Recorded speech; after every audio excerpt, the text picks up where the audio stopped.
Hello, San Francisco. How's everyone doing out there? I can hear you so well. Hey, everyone inside of the knockout. There are some people who can come inside the knockout. That's totally possible. You just got to be careful. Anyways, welcome to normalcy and creativity and insanity and love and the concept of comedy. This is your favorite comedy night of the year for a year. It's Lord of the Zings. What are you doing? Are you slow clapping? It seems like you're slow clap. Can you do that slightly faster? It's really throwing me off, dude. It's throwing off my rhythm way hard, dude. Hey, can someone help him with this clap? Can someone help him with this clap?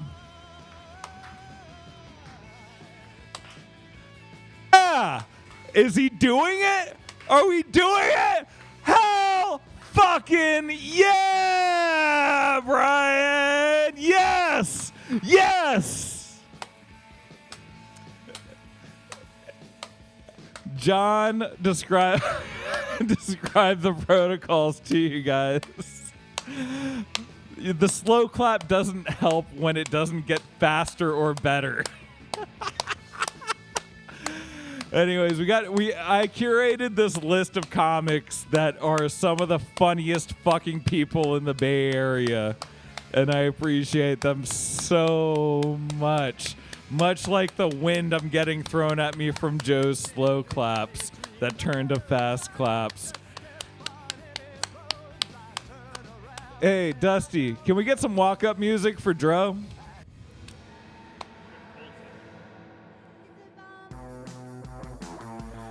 Hey, give it up for Dro Knows! Hey, what's going on, Knockout? How y'all doing inside? How's everybody inside? How about outside? Where's all my outside people at? Hey, I can't really fucking hear you, so this is what I'm gonna do. I'm gonna tell my jokes, I'm gonna pause where I think you guys are gonna laugh, and I'm gonna keep doing them. So here we go. Hey, what a time to be alive, huh? What a boring time to be alive. This shit sucks. Boringest year of my life, guys. Boringest year. Sad levels of boredom were reached. Every day for a whole year. You know what the highlight of my day was? The highlight of my day was the moment my roommate got home from work.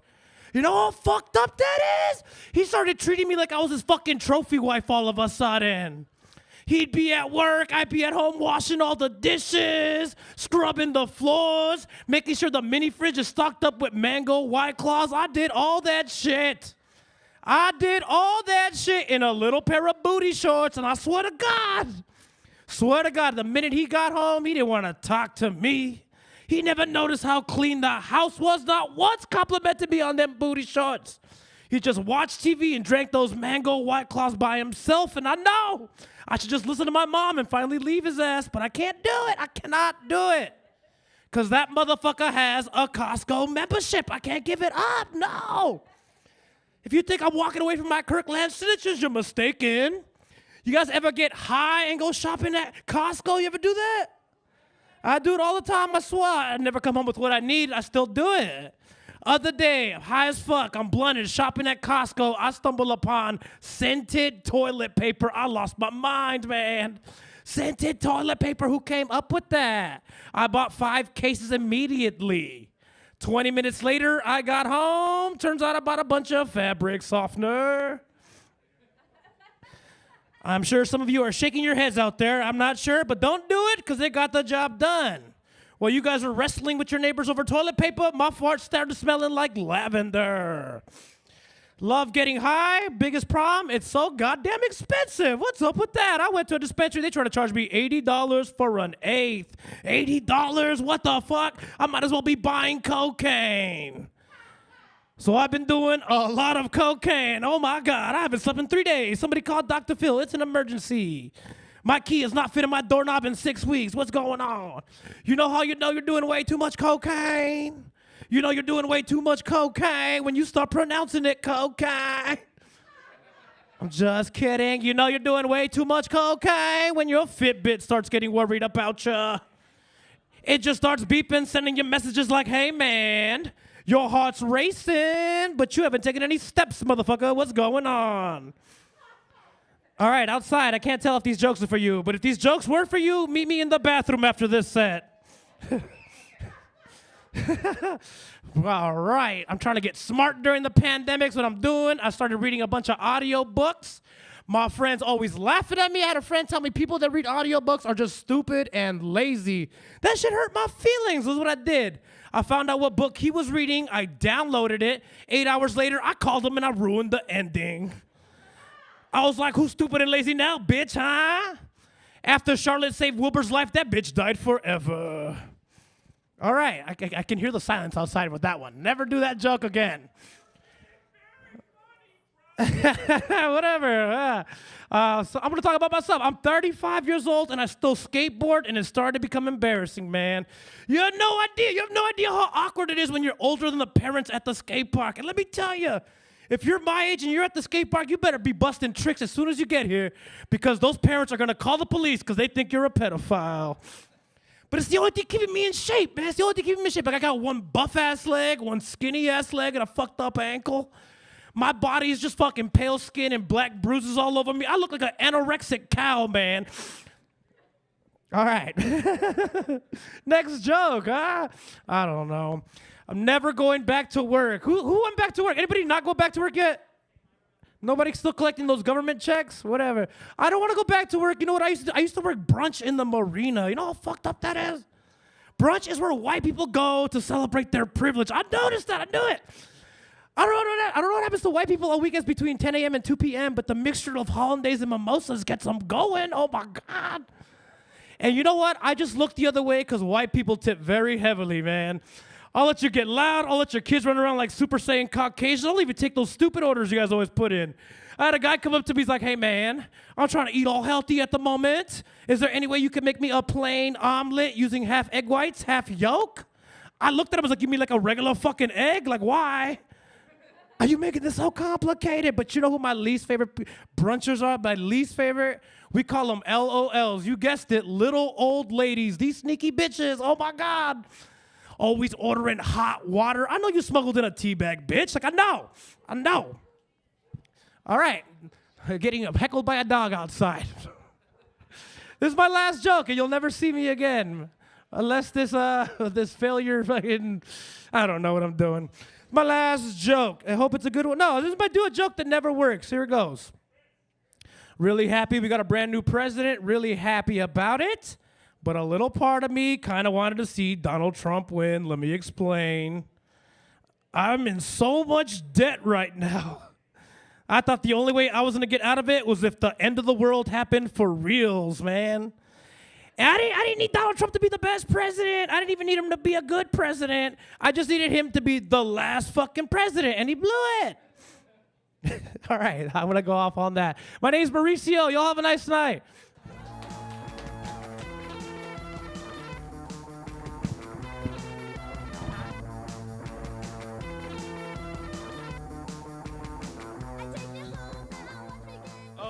God. Oh my God, I just almost knocked a tooth out with that. Hey, you know, I think Dro set a really good precedent by telling me when the last joke is. That's important because I have to walk across a room to announce the next person. Oh, fuck. Hey, how's COVID been for you guys? I think this is the last Zings that we're going to have COVID jokes allowed, because we can just eliminate this from like the entire memory of all of us. Oh, hey, someone said Chris. What's up? Oh, yeah, dude. Yeah, evidently I got to clean the mic between comics. But before I do that, I want to welcome up a very funny comic named Louis Perez.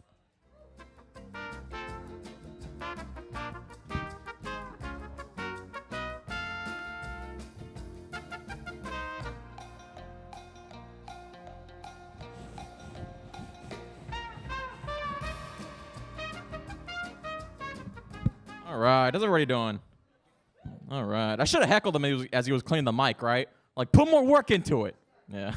How's everybody? I took an Uber ride the other day, and I saw that the driver was in the middle of a phone call, and then I saw the contact name of who he was talking to on the dash. My dear wife. It's like, damn. There's a love that can last, right? It's like he put the effort in. Yeah.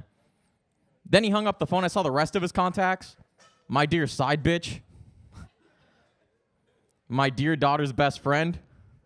I sense a pattern. Yeah. Yeah. I just found out that Rodney King was on a TV show. It was not America's Funniest Home Videos. Get your mind out of the gutter. Yeah. He was on a Celebrity Rehab with Dr. Drew. A little bit of an odd pairing there, right? You got Rodney King there with like TV child stars and like rockers in the 80s. It's like, is Rodney King even a celebrity? Like, he's a celebrity the same way that Michael Jordan got shit for crying on national TV, right? It just kind of happened. It wasn't exactly inherited, right? Yeah. There are funny-ass clips from it, though. There are clips of Dr. Drew being like, Nikki Sixx, you touring around the world, having sex with some of the most beautiful women around, it gives you this reason to have drugs and alcohol in your life.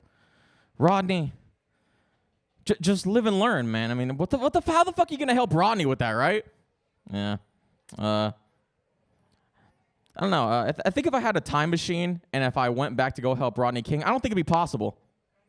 It'd be funny if I just ended the joke on that. I'm just like, what's the deal with Biden? No, I don't know. Think about it. If you go back in time and you try to help Rodney King, you're dealing with 4 of the most dangerous cops ever. These cops have no clue what safety training is. They invented safety training, right? I think at that, and you got to remember, even if you tried facing them, it'd be you and a drunk Rodney King, right? I'm not seeing any scenarios, right? I think I just go back in time to when that happened, just see a world star, and then just come back to the future. Just freak everybody out. Yeah. Let me think. Sometimes I'll notice shit whenever someone gives an explanation, and it'll like block out whatever the rest of the stuff is. I had this friend come up to me. He was like, man, this guy, he was depressed. He didn't know what to do. He thought it was his last hope. He got a toaster, and he went to the bathroom, and he decided to kill himself. And then when I found his body, it's like he killed himself with a toaster in the bathroom. That's what he did. Anybody notice how suspiciously short the cords are on a toaster? Anybody ever, like, if I plugged my toaster into the bathroom, it wouldn't make it past the faucet. They're incredibly short. Like, the cops come in and they're like, what do we got? Yeah, we got a toaster here. Dumbass thought it was long enough to reach the bathroom, so there's an extension cord. I think it's a very pathetic way to go, right? The moral of the story is use a hairdryer. The cord's much longer. Yeah. Yeah.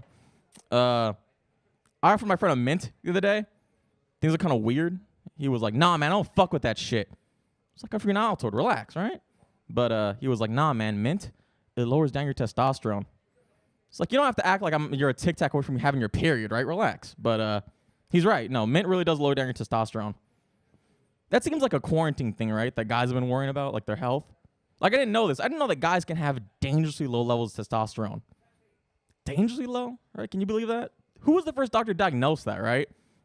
He's like, yeah, we're looking at your files. We haven't seen this before, but your body's just incapable of handling how much of a bitch you are. Yeah. I saw my friend watching a sitcom the other day. I kind of fucked with him. I hovered over him and I was like, you know all those people you hear laughing in the background? They're all dead. They recorded that like 80 years ago. You've never seen someone so sad watching Full House after that, right? Yeah. My favorite sound effect from those sitcoms is always when when the audience goes, ooh, right? Like someone just says some hot shit. If they record all that like 80 years ago, I like to think how they got those sound effects, right? Like some guy with a megaphone being like, women deserve equal rights. Ooh, hot take, buddy, hot take. Yeah. Maybe the fountain should be for everybody. Ooh, this fucking guy, right? Yeah. Then the guy's like, maybe we'll have a black president next 100 years. And like, that's how laugh track is made, right? They're just laughing their ass off even thinking about it. Yeah. I'm gonna get canceled. Nah. Let me think. You guys think Puerto Rico should be a state? All right. I don't think so. I think that puts too much pressure on Puerto Rico, right?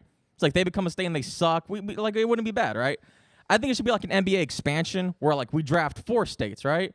It's like Puerto Rico, Guam, Haiti, and then we seriously regret taking Haiti. I don't know. I think being the 51 states of America, I think kind of like it ruins all the appeal of like we're the 50 states, right? There are 10 commandments. There were 300 Spartans. We'd be the 51 states of America. Be like a Baskin Robbins, right? With like the 31 flavors. 37. Oof. Yeah. Let me think. You guys know who Corey Feldman is? Yeah, Goonies, Stand By Me? Yeah. Feldog. All right. I think the Me Too movement, I think it would have gone a lot faster if Corey Feldman said where he got raped as a kid. You guys know where it happened at? No? The Soda Pop Club. I know. The most suspicious name for a Chuck E. Cheese I've ever heard. Yeah. The tagline's a little bit similar. Instead of where a kid could be a kid, it's where a kid could keep a secret. Oh. Yeah. Speaking of atrocities like sex trafficking, you guys ever actually had Chuck E. Cheese pizza? It's horrible. It's worse than child porn. Yeah. No, there was a scandal where if you ordered Chuck E. Cheese, it would actually be called Pasquale's on like fucking DoorDash, right? Yeah. I thought Tinder was bad enough. Now I'm getting fucking catfish on Uber Eats. Yeah. Well, let me ask you out here. Are single dads a catch? Like in terms of like who to date? I think I only see one woman. What do you think? Yes? No? Yeah. Fair enough. Are single dads are considered a catch? Single moms, I think it seems much more exhausting, right? I don't know why. It just is. It's like we only hear single moms complain. It's like all the TV sitcoms, it's about single dads. It's kind of sad, right? It's like even in movies. I want to name 2 different movies, both about a single parent, but they're a little bit different, right? It's like you got a comedy, Big Daddy, and you got Precious. I mean, I don't know where you even put that on Nick at Night, right? Yeah. Let me think. I took this HR training course the other day, and you go through like your typical examples, right? It's like, my name's Brad, and I'm gay. My coworkers make fun of me for being gay. It's like, yeah, no, that makes sense. You should go to HR for that. And I got kind of into nationalities, and they picked the worst nationality. My name's Sven. I'm from Sweden. My coworkers make fun of me because I am the home country of IKEA. And they asked me if my furniture in my office is made of IKEA furniture. It's like, fuck, let's get HR on this right now, right? Holy shit. Call the presses, Sven. Yeah. I'll tell you guys what, I think that's my time. All right, thank you guys.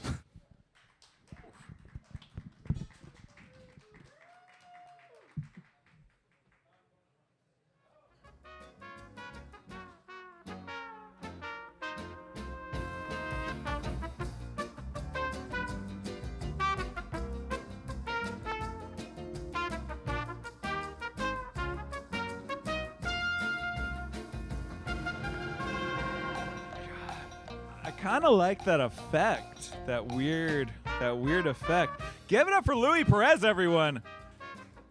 That guy's funny as fuck. Shit. I lucked out with this whole lineup, even though nobody can hear anyone's laughter. If you're vaccinated, please come inside and laugh at something. It would make me happy.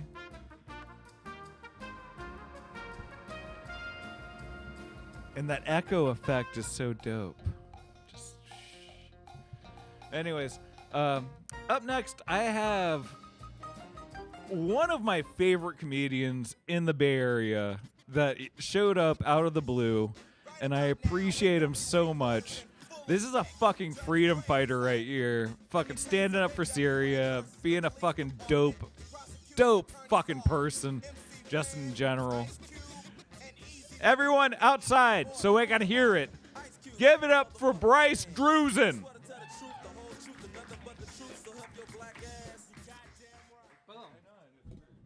Oh, thank you so much. Yep, I'm fighting for Syria. I'm just in between my tour with the Peshmerga in the mountains, so very glad to be here. How's everyone doing? Yeah, hell yeah. Big news, guys. My sister is pregnant with twins. Yeah, that's got to feel like you pressed the wrong button on the office copy machine. Right? You're like, no. That's more than I wanted. Oh, that's going to cause a jam. I guess it's good to have extras, case I spill coffee on the original. Guys, a lot of sexism out there. I want to fight it. Double standards all over the place. Right? Did you know that a woman who likes men who are well endowed is called a size queen? Right? That's not fair. Right? We don't call a guy that likes big butts an ass lord, right? Or a booty baron. Right? But when a woman has a preference, we got all like, apologies, my lady. Doth me rod not fill the royal sheath to your satisfaction?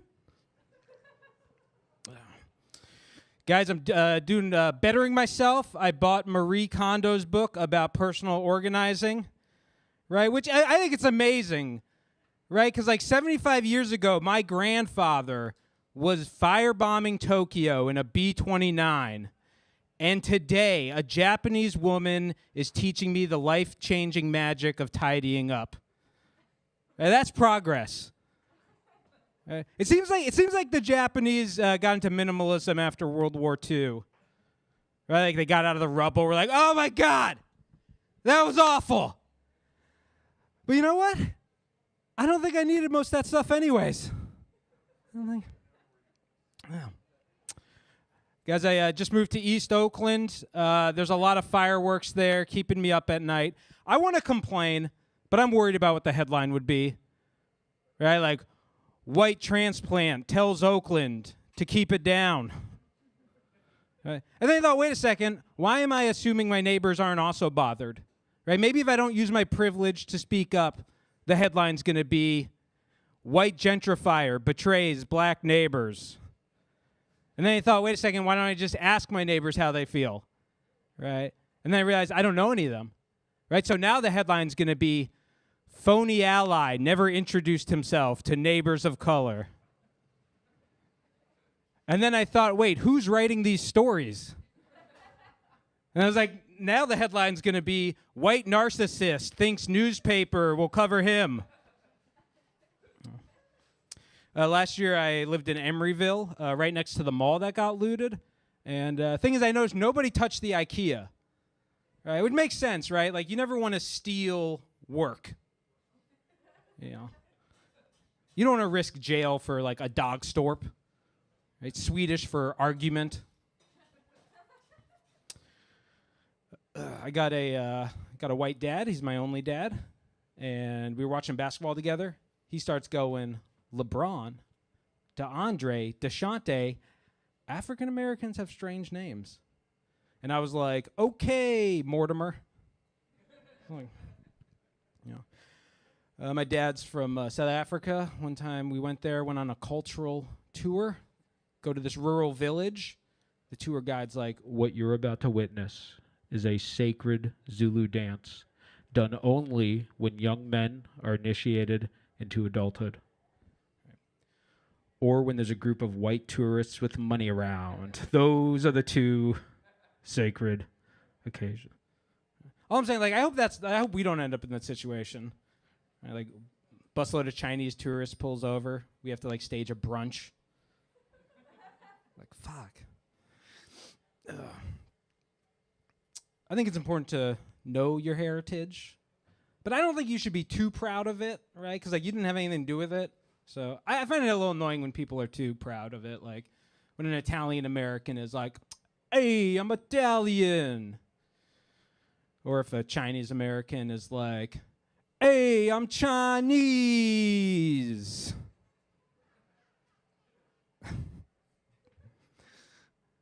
You ever notice there's no female version of NAMBLA?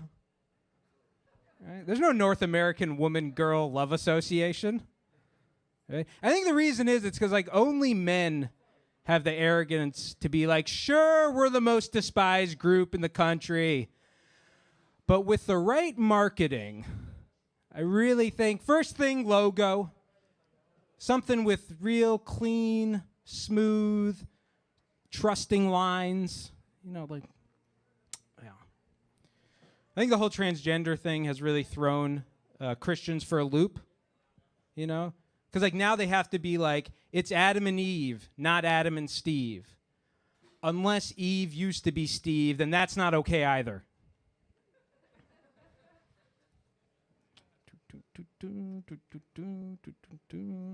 See racism on Bart. See that a lot. Like I noticed, like if a person of color gets on playing loud music, white people get scared. Right? They won't say a thing. Right? But if I get on blasting NPR, everybody's a hero. I'll leave you with this, guys. I went to a park on Sunday, and I noticed it was filled with Mexicans hanging out with their families, speaking Spanish. And I thought, wow, Mexicans have not adopted the American custom of hating their families. One time I told that joke, and a woman was like, hey, that's racist. How'd you know they're Mexicans? Maybe they were Puerto Ricans. And I was like, well, they would have told me. And then she was like, well, maybe they were Brazilians. And I was like, well, then the music would have been good. And then she was like, well, maybe they were Guatemalans. And I was like, well, you win. All right, guys, that is my time. Thank you very much. Been Bryce Drusen.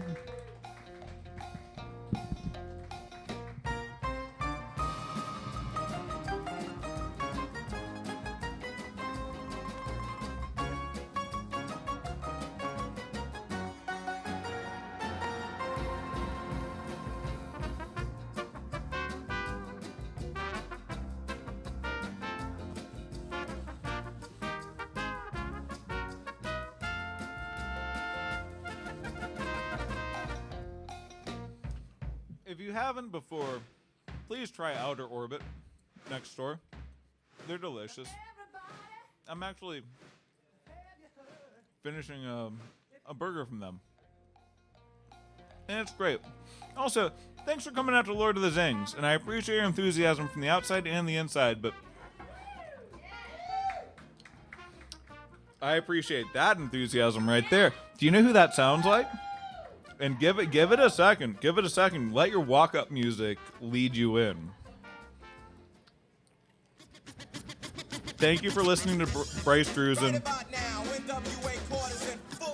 But Rachel Pinson is about to wreck your fucking life. I love Rachel. She's fucking hilarious. Rachel Pinson, everybody.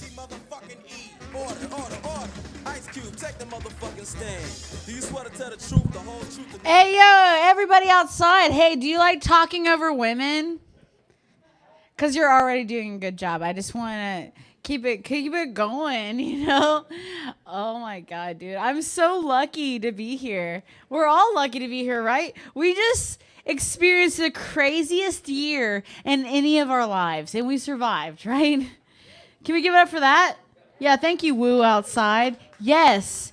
And speaking of luck, on the way here, I was in a hit and run, and I got away with it. Talking about luck, right? It's so good. I had a staying on the luck train, you know. I had a COVID scare. I really did. Like, I had a friend hit me up and say, hey, after we hung out, I felt a little sick. And I felt really responsible. I thought I would do the right thing. I'm like, you know what? I'll take care of this. I'm going to go. I'm going to get tested. And then I was on the Maury COVID show. I get my results, and I look at it, and it said, Rachel Pinson, you are not the spreader. And I'm like, I knew it. I knew it, bitch. Who else have you been sharing joints with, you slut? You know? Because she's a hypochondriac, and I'm a gaslighter, so it's crazy. And you know what? Now I got my vaccine, so I will never be your vector spreader. Never be the vector. Do you guys remember the great toilet paper scare of 2020? You remember it? Where were you? Where were you in the great toilet paper scare of 2020? San Francisco? Me too. Oh my God. And all the toilet paper fell off the shelves. And we're like, what are we going to do? I stocked up on toilet paper. But nobody prepared me for how quickly I was going to go through batteries, you know, because I'm lonely, you know. It's a back order on Amazon. It's a lot. It's a lot to handle. I really like coming back to the Knockout. I have a lot of great memories doing stand-up here, and I really missed you all. Like, I remember having a really terrible Tinder date on Cesar Chavez, and then I was like, hey, do you want to come see me do stand-up? And he was like, nah. And I was like, all right, well, I'm going to go anyway. And just to stay true to the form, I have not eaten dinner. I've only had alcohol. I'm ready to do another set at the Knockout. I love it here. It feels like home. Yeah. Outside. Yeah. Oh, man. Dating is hard, right? Have you ever heard a comic talk about dating? So, like, especially during COVID, man, it's been really tricky.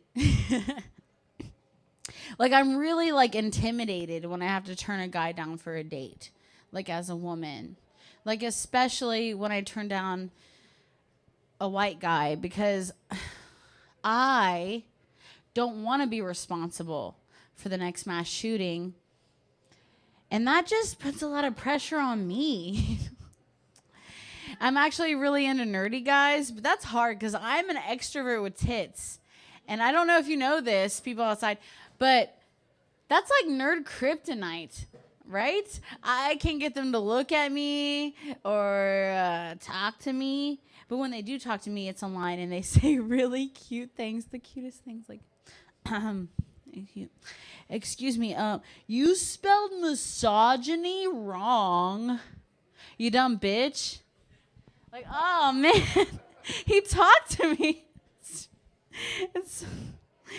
Oh, man, I had to turn a guy down to date me the other day, and it's really hard, like, for the pre-mentioned things, but also, like, I don't want to sound prejudiced, and this guy wasn't white, right? But he told me that he wanted to be a cop. I just can't date somebody like that. You know, my parents never raised me to be a cop lover. Like, I wouldn't bring a snitch home to the dinner table. That'd be really... Anyway, so I like NWA just as much as the next white lady on a microphone at the Knockout in front of two people. But I'm tired of people telling me to fuck the police. You know, like, fuck the police, fuck the police. Because that's how you make more police. You fuck them and they multiply. Like, I think we have enough, you know? I'm rocking these, like, post-COVID pounds. You know what I'm saying, right? It was like, oh, yeah. Oh, yeah, the feedback will let you know. Like, I'm rocking them, dude. Like, I know that I'm not conventionally hot and I can't be in a magazine, right? But I know that I can also use it to my advantage for, like, pregnancy fetish porn, you know? I'm like, dude, like, who wants to give me a double shot? I'm drinking for two. Like, you want to have a prenatal threesome? And I know I can use this to my advantage, too. Whenever I see the BART and it's full of people, I just kind of, like, waddle on there with my hand on my belly button and just look on my face like I'm holding in a fart. You guys outside not paying attention, you know what I'm saying, right? It's just like, oh, I'm like, oh, man. Would you like to sit down? I'm like, oh, thank you. Thank you. And they'll start asking me questions like, how far along are you? I'm like, like 2 more stops. 2 more stops, I'm home, baby. Oh, the belly. Oh, yeah, like 29 years or so. It works. I'm really approachable. I don't know if you guys can see this on the video outside, but I'm really, really approachable. And I see that you have resting bitch face, and I'm really jealous. Like, that's something that I want. That's something I wish I had. I have, like, a resting, like, helpful lady face. And it really sucks, man. Like, strangers will approach me and put their trust in me even though they shouldn't, you know? Like, they'll ask me for directions. I don't know where I'm going. I just make their night an adventure, like...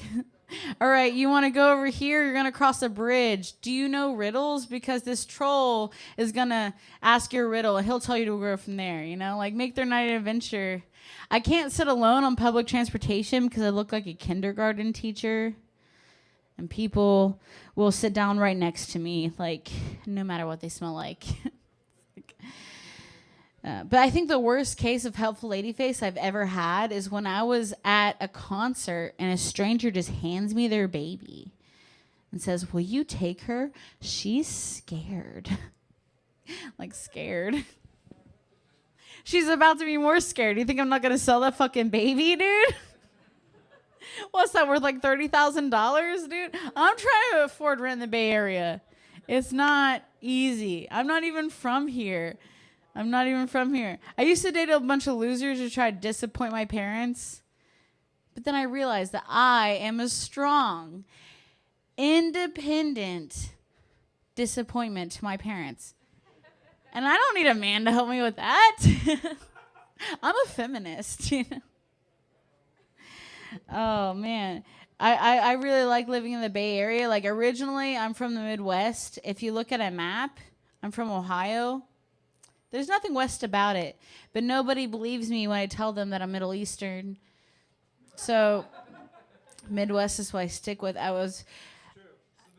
Yeah, thank you. It's the Middle East. Yes. Yes, anonymous audience member I can't see. Yeah, you get it. You're from Illinois, so you get it. So you know how weird it must have been to grow up with lesbian parents, right? Did you have lesbian parents? No. Oh. Man, I thought we were connecting. I had like lesbian parents in the Midwest. And growing up, people would ask me so many questions. They're like, two moms in the Midwest. Was that weird? Two moms? Was that weird? Was it rough? Are you okay? Like, are you going to turn gay or something? Like, I don't think that's how it works, man. Like, and now that I live in the Bay Area, it's a different concern. People are like, two moms in the Midwest. Oh my God, is that weird? Was that rough? I'm like, yeah, it was weird. I didn't even have an ocean. I just had a lake you can set on fire. Like, right? Exactly. Try growing up. Yeah, right. It would be even harder. I walked this guy. It's cool. But now I'm like, all right, okay, I don't want these assholes to be right, but how many licks does it take before your college experiment turns gay? Does anyone know? I'm trying to do an independent college study on this, you know, like, if anyone. All right. I really like living in the Bay Area. I feel like everybody's really environmentally conscious, and that's really awesome. I saw this guy wearing a mask, but he was raw dogging a needle using a used needle and like used tinfoil. I'm like, reduce, reuse, relapse, you know? Like, he's using that mask for my own safety, and that's something that I can really get behind. It's amazing. And I gotta say, like, people here are really friendly. Just the other day I was sitting at a bus stop, and then this nice gentleman pulls up, and he rolls his window down, and he says, "Hey, baby girl, do you need a ride?" Like, baby girl. Oh, that's so sweet. Hey, this guy offered me a ride, and he says he can protect me. Isn't that awesome, right? That's so sweet. But I'm like, you know what, pork chop? I'm a little bit offended because I am a strong, independent hustler. I don't need a man to help me sell my pussy. You know, like, I'm a feminist. The guy outside says, "Get it while you can." And you know what? That's what I'm going to do. What's up, people outside? Hey, oh, you can hear me. You are listening. It's hard to tell, dude. Yes, thank you. I need that encouragement, actually. I used to watch what I eat, but then they stopped letting me babysit. You know, so I have to find a new job. How many licks does it... No, I already said that one. I don't know if I love lesbians or just the way they taste, you know? I got invited to a dinner party, but it wasn't a dinner. It was actually the Donner Party, and I wasn't going to stay, but there was free food, you know? Who am I to turn down free food? I grew up super white trash. Anyone else, right? Hell yeah. That's right. Like, right, Chris? That's not something you know until other people point it out. Like, I was in college and people were like, "Hey, you want to go thrifting?" And I'm like, "You mean back to school shopping?" Because I did that already. And And then I had this boyfriend in high school. I was like, hey, you might want to get checked. And he's like, have you been cheating on me? And I'm like, nah, dude, cool it out for head lice. Like, you might want to get checked for head lice.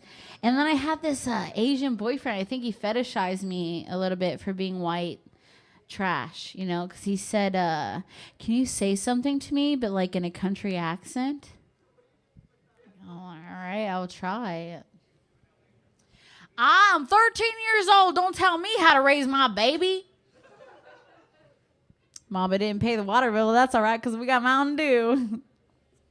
I want you to kiss me wildly and passionately like my cousin when he wants one of my oxys. You know. I'll leave you on this. I noticed that people out west are really sensitive when it comes to language. Like, I can't even use the R word anymore. Like, anytime I accuse somebody of being a Republican, they get so mad. But I get it. It's because they put a retard in the White House. All right, thanks, everybody. I'm not...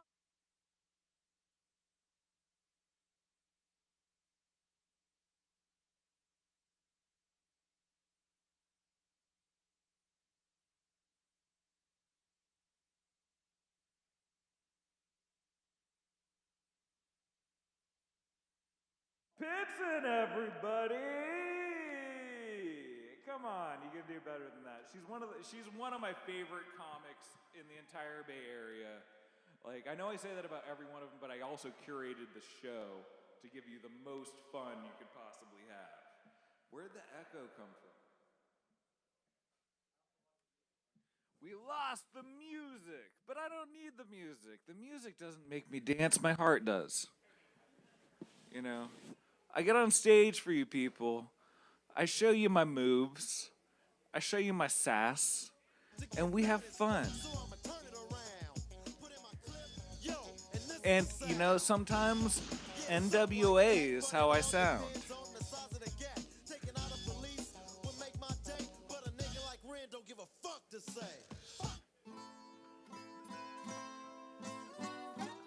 Oh, I don't think that's the one. I wanted to have some sexy sax jams from the Lost Boys soundtrack.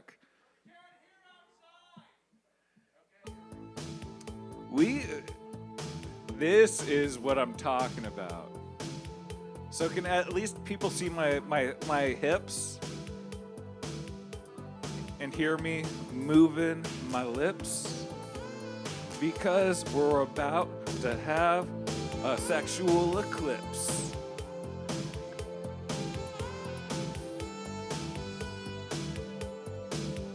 On my nips. And don't forget to tips your bartender because I'd flip. Not like a skateboard, but more like a edgelord. How did I turn that into that?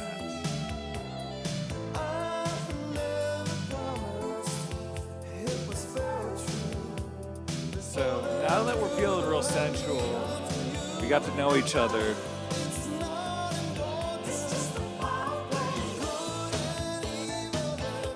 I want to bring up somebody I've worked on films with. I auditioned for a game show with. Yes? Okay. Cacophony of Comedy, this beautiful event with all the people I love who I think are the funniest people on earth. And hey, everyone out there, can you give me a hand? Can you give me a quick clap? Outside, everyone, give me a clap and a whoop, because we can't hear shit in here. I love you. You're beautiful, wonderful people. And up next, we have probably one of my favorite comics on earth. Oh, yeah. There's a Venmo that's sweeping up on the bottom of the screen for the knockout on the YouTube. Please donate and keep these people employed. They deserve it. They're some of the fucking greatest people in San Francisco. They've supported me over so many different things. But up next, we have Warhol Kaufman, who's about to blow your goddamn minds.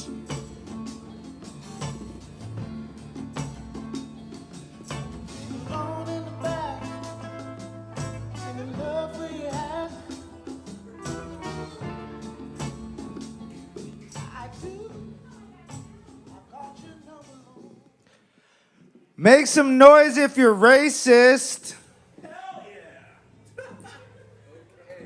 Make some noise if you're watching the game. Make some noise if you're suicidal. Dude, it was hard. It was hard being suicidal under COVID, you know? It's like, I want to die. I'm going to go make a friend. Oh God, I can't take the pain anymore. Let me go to 6th Street and inhale a vapor droplet. Oh God, the pressure's too much. I'm gonna touch a doorknob. I wanna fucking die. Let me pet a dog. Okay. I haven't done stand-up in 4 months, so I disagree with the intro. But it's good. We're here. It's nice to be anywhere else. Spent a lot of time smelling the same farts. New farts, welcome.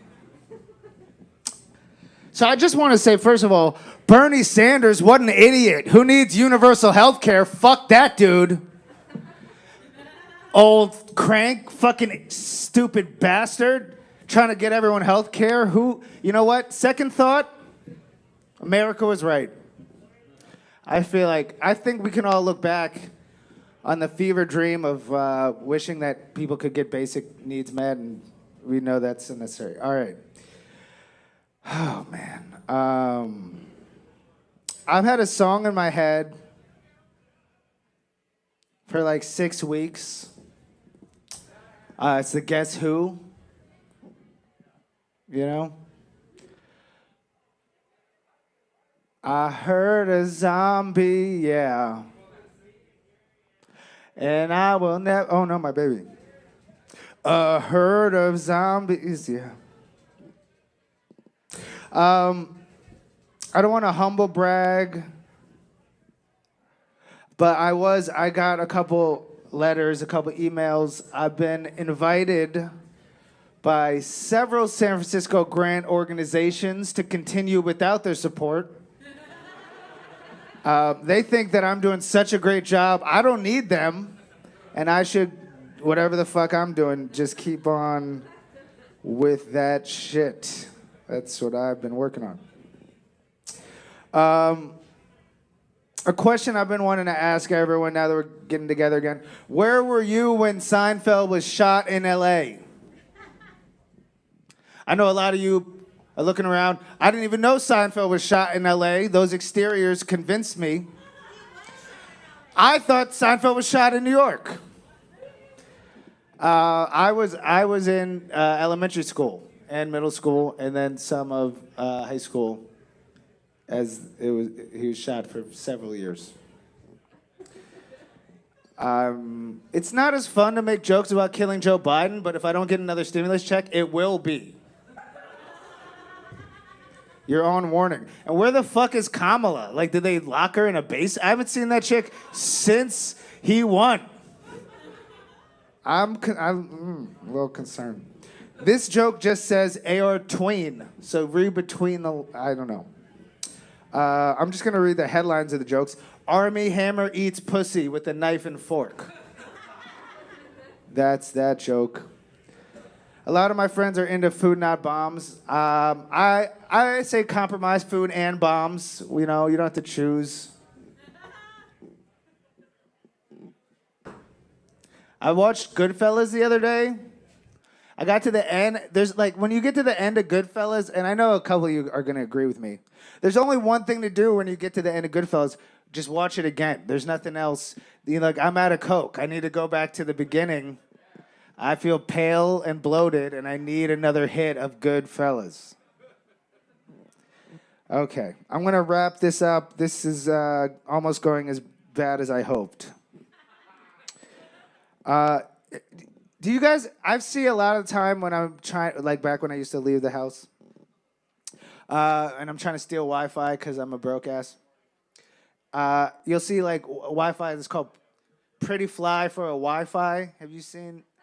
I see it a lot, like in different neighborhoods, Pretty Fly. And I always have to stop and I try to hack in, you know, because you're thinking the same thing. You're like, the password's got to be 1, 2, 3, 4, 5, 5, 6, right? That's the only possible password. So I want to feel like a hacker, 1, 2, 3, but I never know, are we spelling it? Is it in English? So it's a problem. All right. We're coming to an end. I heard a zombie. All right. Are we ready? Is the world ready for Michael Richards' comeback? I think we are. I think we're ready, Kramer. Come back through the door. No. All right. Anybody else ever woken up into a press conference? That was crazy. So I was walking down 6th Street the other day. Can we get some more feedback? I was walking down 6th Street, and this guy said something to me that I will never forget until probably next week. He was like, anybody got a DVD player for sale? And I didn't have one, but I thought it was amusing, so I mentioned it to my friend. I was like, that dude just asked, anybody got a DVD player for sale on 6th Street? And I guess this guy in a tent on the sidewalk heard me because he was like, what? What for sale? Because apparently he had a DVD player and it was available. We made a deal that day, my friends. I've been requesting. Finally, someone listened to me. All right. Anything else here? Oh, okay. I'm gonna close with I've been working on a film project. I've been having panic attacks on a daily basis for months, trying to get this thing done. But I will say that the world of film is just, no offense, Mr. Crown, the world of film is so much more supportive than the world of stand-up, you know? Like stand-up, it's like, I've been pouring my heart out for a year. It's like, oh, have a drink, you piece of shit. And in film, it's like, oh, I had a whimsical idea. Well, here's a couple. Can you make it for under $250,000? Because I don't know. All right. Love's my only good thing. So help me hear the birds sing. I'll help you capture your dream. Let's see it in the present and try to let it be. One of my favorite comics on earth. One of my favorite people on earth. Warhol Kaufman, everybody. If you ever get a chance, check out his films.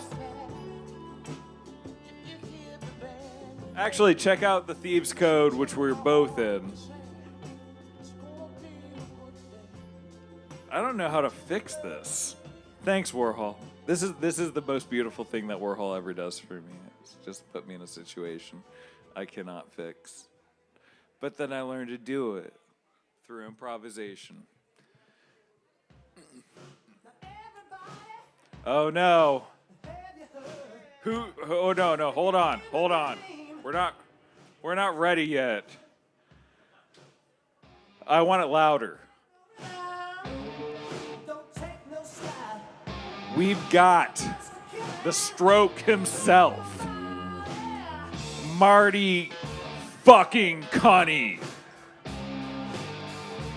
Welcome Marty Cunny to the stage.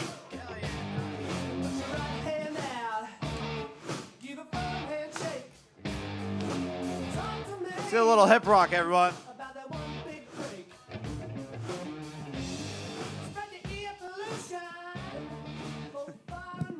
All right, guys. Thanks so much for paying attention. Thanks so much for tuning in.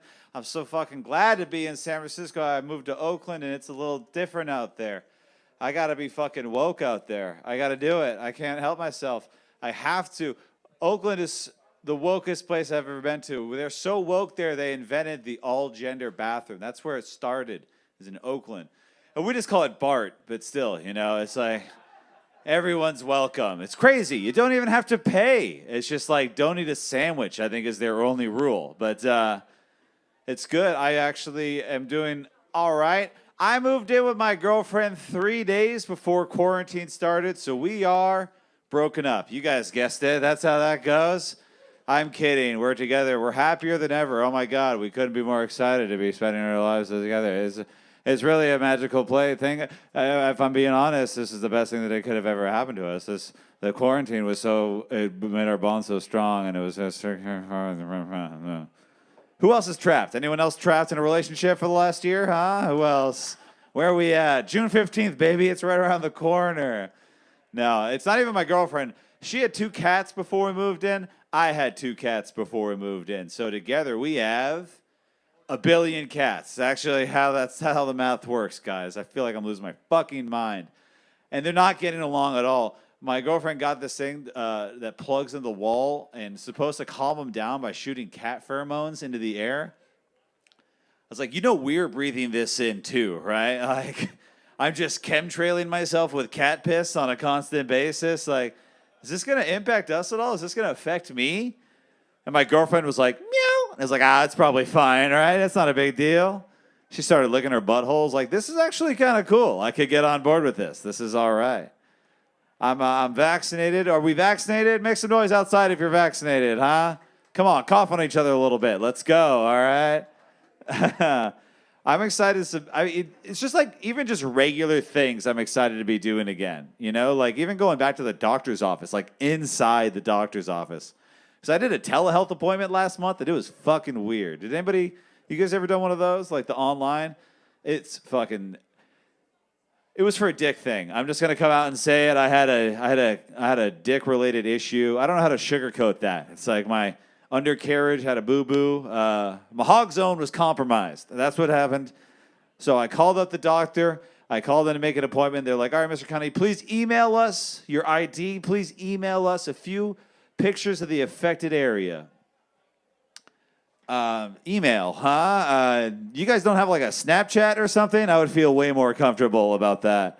I've never sent one of these to a Yahoo account before. What is this, 2006? This is fucking crazy. But I did it. I sent in dick pics to my doctor, and I had the call with him, and he's like, all right, Mr. Gunn, I'm going to pull up the pictures he sent me. And he's like, all right. Is there a reason your face is in all of these pictures? This doesn't feel necessary. We had your ID. This doesn't... Oh, my God. Why are you holding a Red Bull can next to it? That doesn't feel like we didn't need a sense of scale. That wasn't necessary at all. Oh, is that a fireplace in the background? We didn't... What? Oh, my God. You're erect. Please, never call us again. You have HPV. Anyways. Come on. Where's my HPV crowd outside? Where are we at, huh? Oh, my God. Now they're paying attention. Hell yeah. Where's my AIDS crowd? Never mind. All right. Oh, all right. We got one woo. Hell yeah. Give that guy a high five. He needs it. All right. All right. I have to pick on people that are in here. Are you guys, is this a couple thing? There are 2 people in this room, and I pointed, and you looked around. Are you fucking kidding me? Yes, I'm pointing at you. Not a couple. Oh, okay. You guys ever fake orgasms? Is that still, I can still ask. Don't look at her. I'm asking you, man. Come on. Yes, all right. Yeah, see, ladies, we can fake them too, right? All right. See, it's not that hard. It's not that big a deal. I don't know. Is there any woman in here that's willing to cop to faking orgasms? Anyone?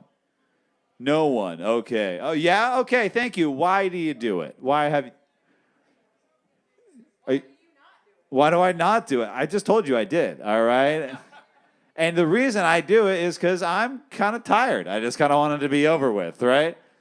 Right? Yeah, it's like the Oscars music. I'm just playing them off the stage, you know? It's like, your 3 minutes are up, all right? No one wants to hear about your dad, all right? That's not what I give a shit about. But that's not... I understand why women do it. Like, it's not your job to teach men, but you can't complain about men having too much confidence when you're walking around handing out these participation trophies, right? Like, that's your fault. That's like a blind kid just hucking a basketball at a hoop, and you're like, good job, LeBron. It's like, nah, that is Mr. Magoo out there.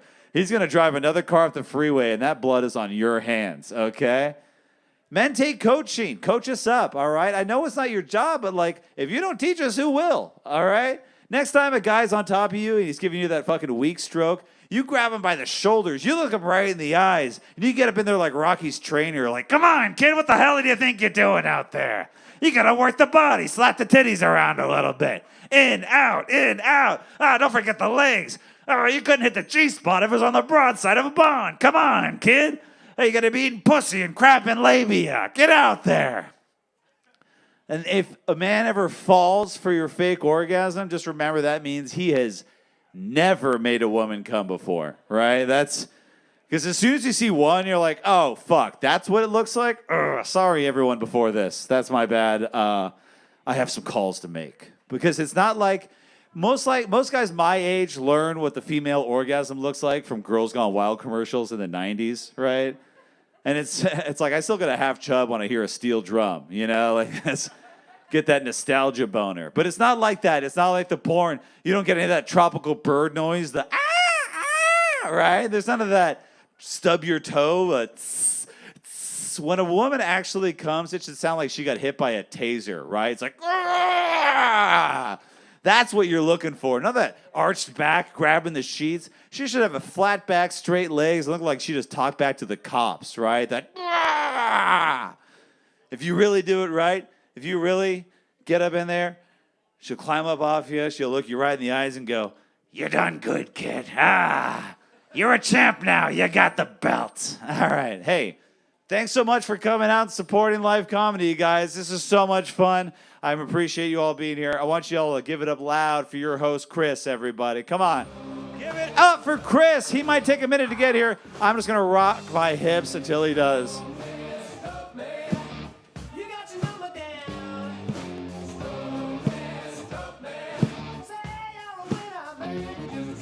He might not come to the stage, and we're just going to do this all night.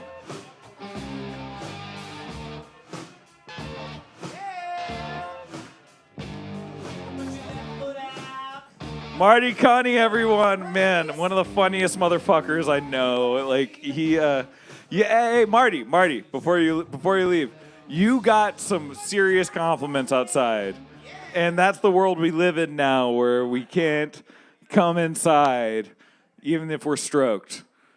You know, it's fucked up, but it's a potential for life.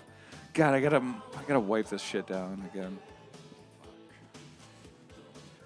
How many of y'all are vaccinated? Well, no, more people in the room need to say that.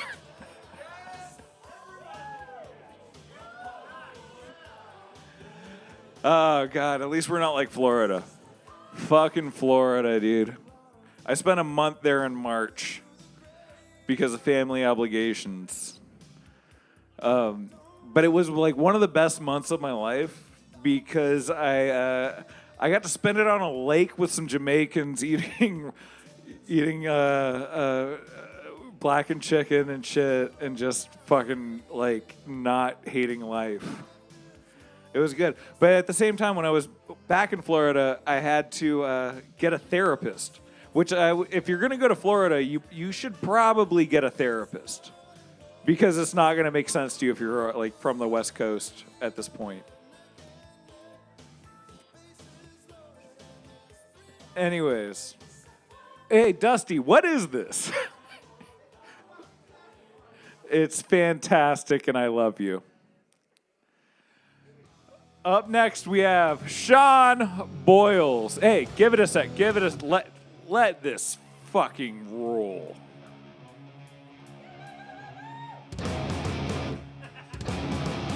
Let this bring everyone in.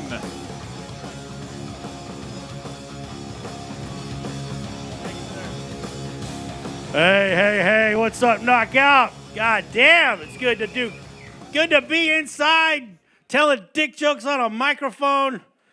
Oh my God, I've actually played music here. It's kind of weird. Hey, give it up for the knockout for just fucking surviving, huh?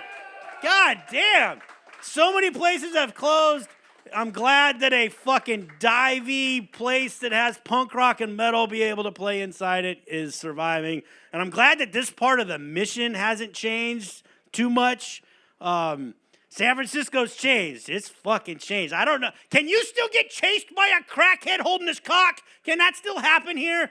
Because, I mean, does it happen? Has it been happening? Because, I'm of course the TL. I mean, come on. Everything, I mean, of course. The TL is the only place where fucking, you could just be yelling obscenities at just, shitting, and it's, the TL, right? I did a job here, at night a few years ago, and we were putting vinyl stickers. We're changing a storefront. We were putting these vinyl stickers, and we need to use these butane torches. When the vinyl stretches, you use the butane torch to shrink the vinyl so it sticks on the window.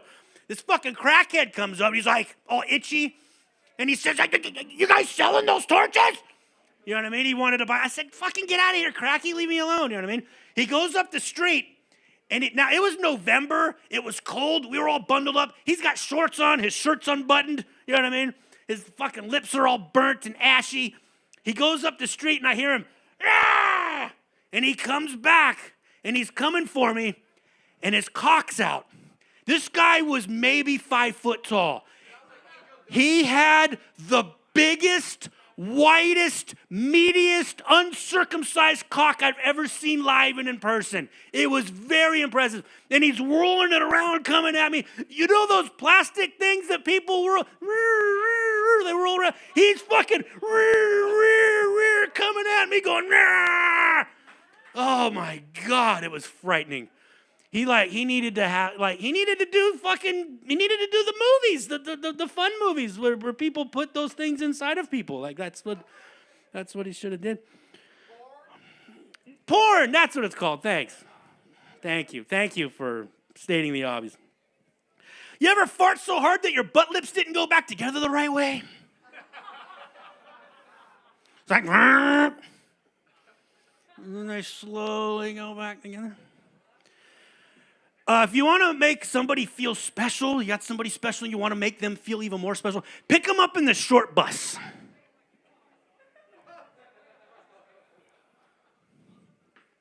You guys know Chris Hansen? Chris Hansen from To Catch a Predator? You know this guy, Chris Hansen? Biggest cock block ever. Fucker owes me a trip to Disneyland, I swear to God. You ever see these guys driving these fucking giant 4x4s, these big, obnoxious 4x4s? You probably don't see it too much here in the city, but especially in the East Bay. Giant 4x4s with these big, stupid tires. They're immaculately clean. 4x4 means all terrain, right? Dirt and rocks and shit, climbing mountains, right? These guys have these fucking things, and they're immaculate. Chrome undercarriages and all this. What's the first thing you think of when you see a guy that's got a car like that? Overcompensating, right? He's probably got a small pecker, right? You know who you never see driving those things? Asians.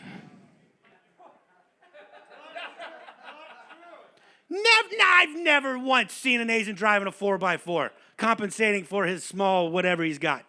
Just doesn't happen. And hey, I'm not trying to hate or whatever. I have a Japanese wife. I've watched a lot of Japanese porn. I've done the research. Okay? I don't know if you guys know what happens in the Japanese porn, right? Okay, so I was married. I'm married to a Japanese woman, but before we got married, 2.5 years of a long-distance relationship, okay? 5,000 miles as a motherfucker, right? From fucking Japan to here, right? I watched a lot of Japanese pornography in that 2.5 years. A lot of Japanese pornography, right? And there's a couple times, the stereotype, they all look the same, There's a couple times I thought she was on the thumbnail. I thought that was her in the thumbnail. You know what I mean? Like numerous times got fooled. Anyway, I don't know if you guys know in Japanese porn, they blur out the naughty bits, right? They blur it out, right? It's illegal in Japan to show genitalia. You will not see dick. You will not see vag. I have watched so much Japanese pornography that I now get hot for pixelation. Oh, yeah. Oh, yeah. If I'm watching the news and there's a dude's face blurred out, I get excited. Old school hip-hop videos where they blurred out the name brands, I'm chubbing up every time. There might be something tasty behind the blur, you know what I mean? So, and you know, 5-6 pixels, I'm blurred out. You know, I'm just gonna throw that out there. And my Japanese wife, I've never seen her vagina. I've never seen it. It's blurred out. It's blurred the fuck out. It feels great. I think it's awesome. I've never seen it. It's blurred out. It's blurred the fuck out. You guys know what's happening? Speaking of Japan, they're kicking the world's ass when it comes to toilet technology. You seen this shit they got going on over there? I've been to Japan 4 times, and finally the 3rd time I tried the Japanese bidet, right? 89% of the toilets in Japan are installed with the Japanese bidet, okay? They're everywhere. You can't take a shit without using one, right? And they got them here. They're expensive, but they're amazing. I don't know if you've tried it, but first of all, you sit on this seat and it's pre-warmed. It's a warmed seat, and it's not a weird warm like somebody just sat on it before you got there, okay? It's a nice warm. You sit down, you're doing your business. Some of them have music. You can play music to drown out the rot gut sounds that are coming out of your system, right? So you sit on this thing, you do your business, and then you hit this button. This glorious, glorious button that shoots warm water into your poop hole, giving you a nice, gentle power washing on your rim, right? I thought, we're all built a little different, right? The water's going to get in the area. No, like a laser surgeon, boom, right into my muffler, just cleaning me, giving me like I said, I've been to Japan 3 times or 4 times, and it was the 3rd time I tried. I walked around Japan with a little extra dip in my skip, because for the first time in my life, I had the confidence of a clean turd cutter. It was beautiful. My fart locker has never been as clean as it was then, and I got one now at the house. My back pussy is so fucking clean now. It's a beautiful, my squish spider is immaculate, okay? My prison wallet is a beautiful, clean thing. Because I've been telling that story for a while, and a friend of mine showed up. He's like, here, I got this for you. I found this on the job site. Here, you can have this. And it was a bidet. It was beautiful. I ran home, hooked it up to my toilet, did some damage, hit the button. It's a cold water bidet. I don't know if this guy loves me or hates me, but I eat a lot of Mexican food, and that shit's nice for putting out hot hole. I got a volunteer fire department in my toilet just putting out fucking fires in my ass. It's fucking beautiful. I love it. I cannot fucking live. I won't shit anywhere. I'll hold that shit all day until I get home to use my cold water bidet to clean my failing old asshole. Because I'm getting older, and that shit's worn out, Jack. It's like a soft serve machine where the valve ain't quite closed all the way. It's a fucking nightmare back there. Getting old sucks. Don't get old. How old are you, sir? 34. About 40 is it. After, yeah. No, you don't got much time left. Live it up right now. Do whatever you can to live your life to the fullest, because as soon as 40 hits, it's down fucking hill the whole time. Anal exercises? Anal exercises. Like Kegels or something? Or like fucking holding weights and shit with your butt lips? I guess. Walking around squeezing and holding. I don't got much of an ass. I'm like clenching the whole time and scooting around. I don't know. I don't know if that's anything I'm into, really. I got a question for you guys. What's got 9 arms and sucks? Def Leppard. Nothing makes a white woman in her late 40s, early 50s woo harder than hearing "Pour Some Sugar on Me" on the jukebox. I've seen it many, many times. Woo! pour some sugar on me. And she doesn't look like anything you want to pour sugar on. All right? She's fucking Throofus McGoofus, right? But can we have, please, a serious conversation about Rick Allen as a drummer? He was a better drummer with 2 arms. Nobody's talking about this shit. He could literally do more shit with 4 limbs versus 3. You don't need 2 hands to count it. Okay? Like, and the band, they stuck with this man, right? They stuck with him, right? They could have handed him his walking papers. Strong-armed him out of the band. Kept him at an arm's length. You know what I mean? But they stuck with him, you know what I mean? And the album that they did, post-accident, sold 25 million copies. They were making money hand over fist. The left hand doesn't know what the right hand is doing because he doesn't have a left hand. You understand what I'm saying? He single-handedly is the best single-handed drummer that's out there. Oh, look at that. Thank you. Thank you. The joke has never gotten applause break, and I appreciate it. Thank you. But then, in 1994, my man got in trouble. A domestic violence dispute at a bathroom at LAX. With only 1 hand. He beat up his wife with 1 arm. Like, how does that even happen? Like, she couldn't see that shit coming, you know what I mean? Is he gonna fake with the right shoulder? You know, I mean, dodge and dart, bitch, dodge and dart. The long arm of the law got him. There was one more. So I've been married. A little over 2 years now, and before I got married and before I met my wife, I went on a good run. I went on a good run of exclusively banging fat chicks. I'm not talking nice, thick, curvy chicks.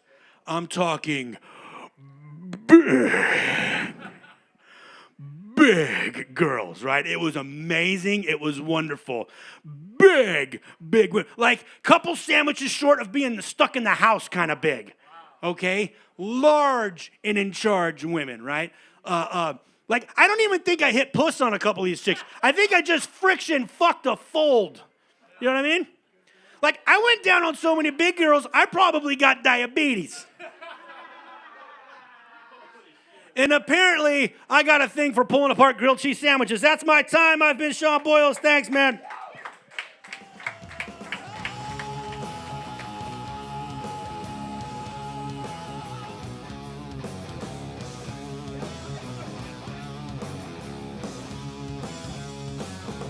Sean Boyles is not part of the Misfits, but he could be if he wanted.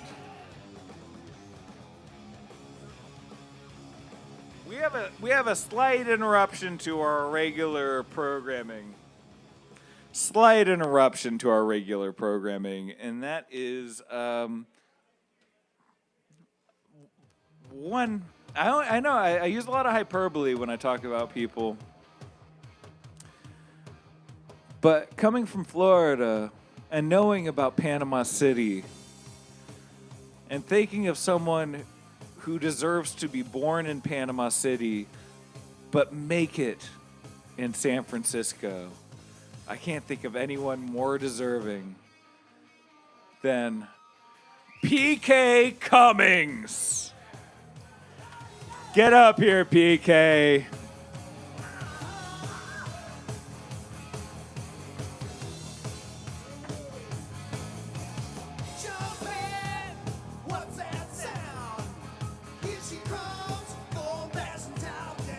Hot shoes running down the avenue. Model citizen, zero discipline. Don't you think she's going home with you? God, no, she's not. Anyway, hey, hi, how you doing? We're at the fucking knockout, you guys. Look at me, without a mask, fully vaxxed, definitely not waxed, kind of chafing, it's a little uncomfortable. Oh, God, look at yourselves. Everyone, look at someone to the left of you, to the left, outside. Hey, outside, clap. There you go. Good fucking job. Good fucking job. Keep up the good work. You guys are good looking. It's good to see you. Let's give it up for the staff. Yeah. What a good looking crowd. Oh, God. Everyone here is so fucking funny, so fucking good looking, so fucking good. Oh, you guys. I got to tell you, it has been several years since I have told a good joke on this stage. Let's keep it that way.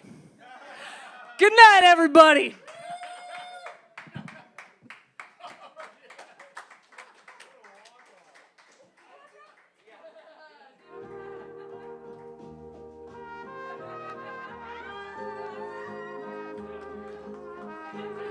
You know what? I want to give that up to PK for being perfect.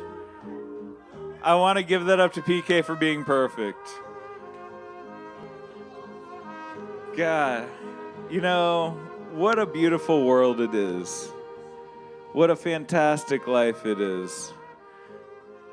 And I've been lucky to curate this whole set that's streaming live on YouTube, and I want to remind everyone, you should definitely donate to the Venmo for the knockout and the comedians and the people who are working hard and the people who are hardly working.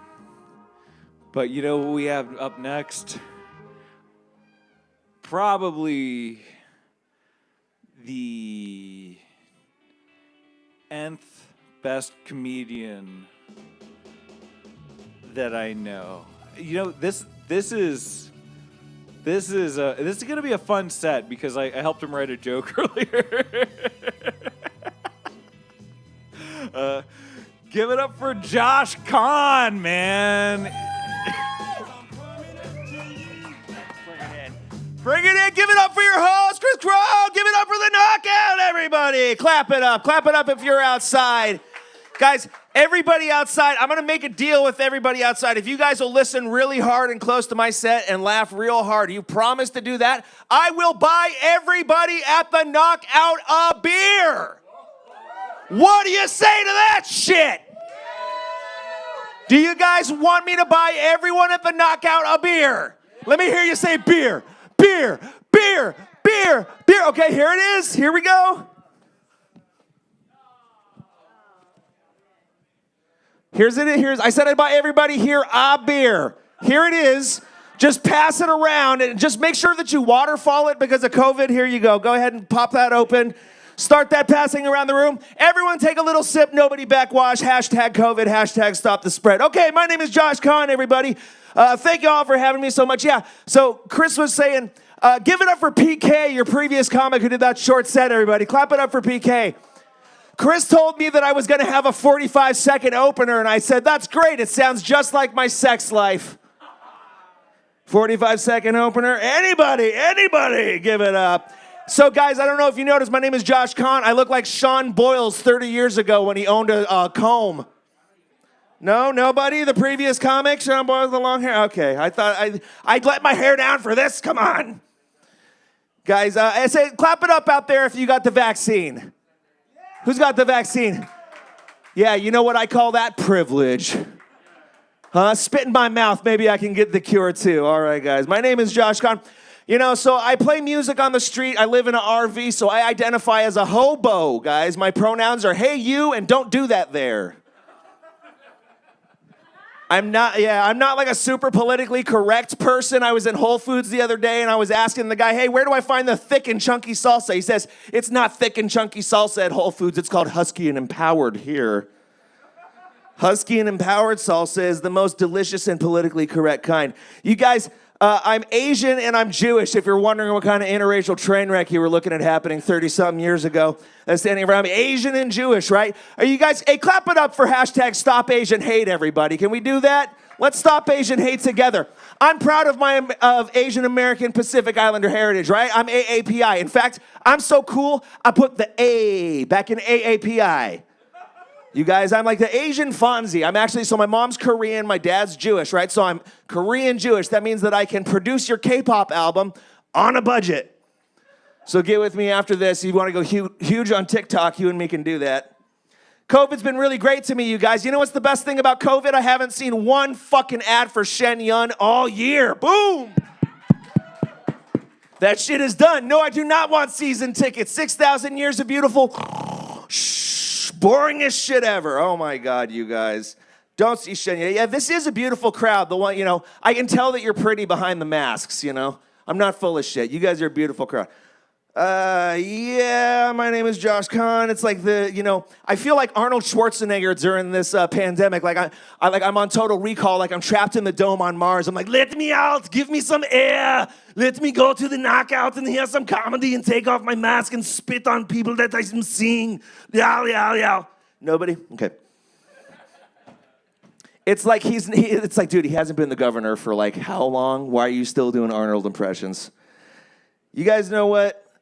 I'm sick of guys always talking about their dicks like they have some certain feature about their dicks that they like to brag about. Like, oh, I got a huge dick head. Or like, my balls are so huge, right? And I hate that because my thing that I got to say is like, oh yeah, my dick is pretty much like all urethra.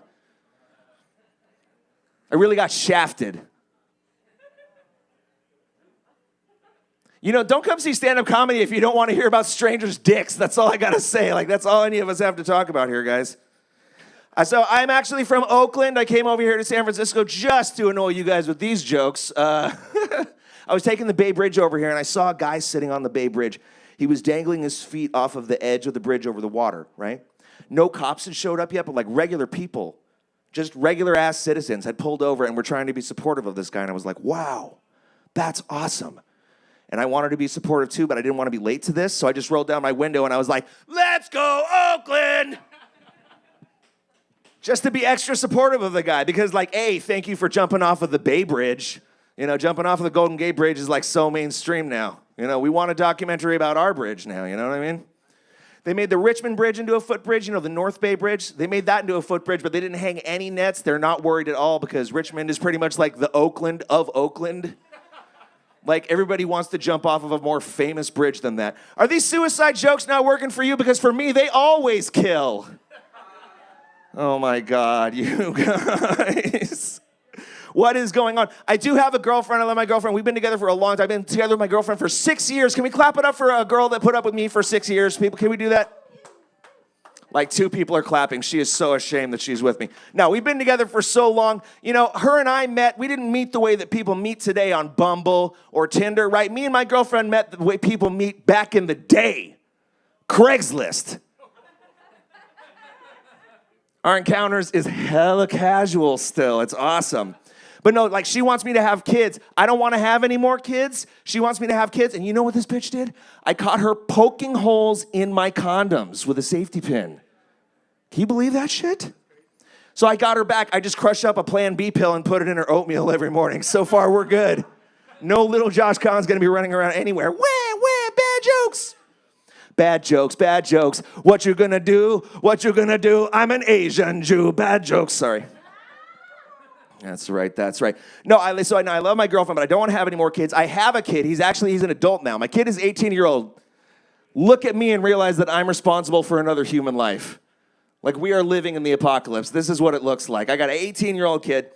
I love him to death. And people were always, when he was, like, before he was 18, people were like, hey, Josh, you smoke so much weed. Are you going to let your kids smoke weed? And I was always like, let my kid smoke weed?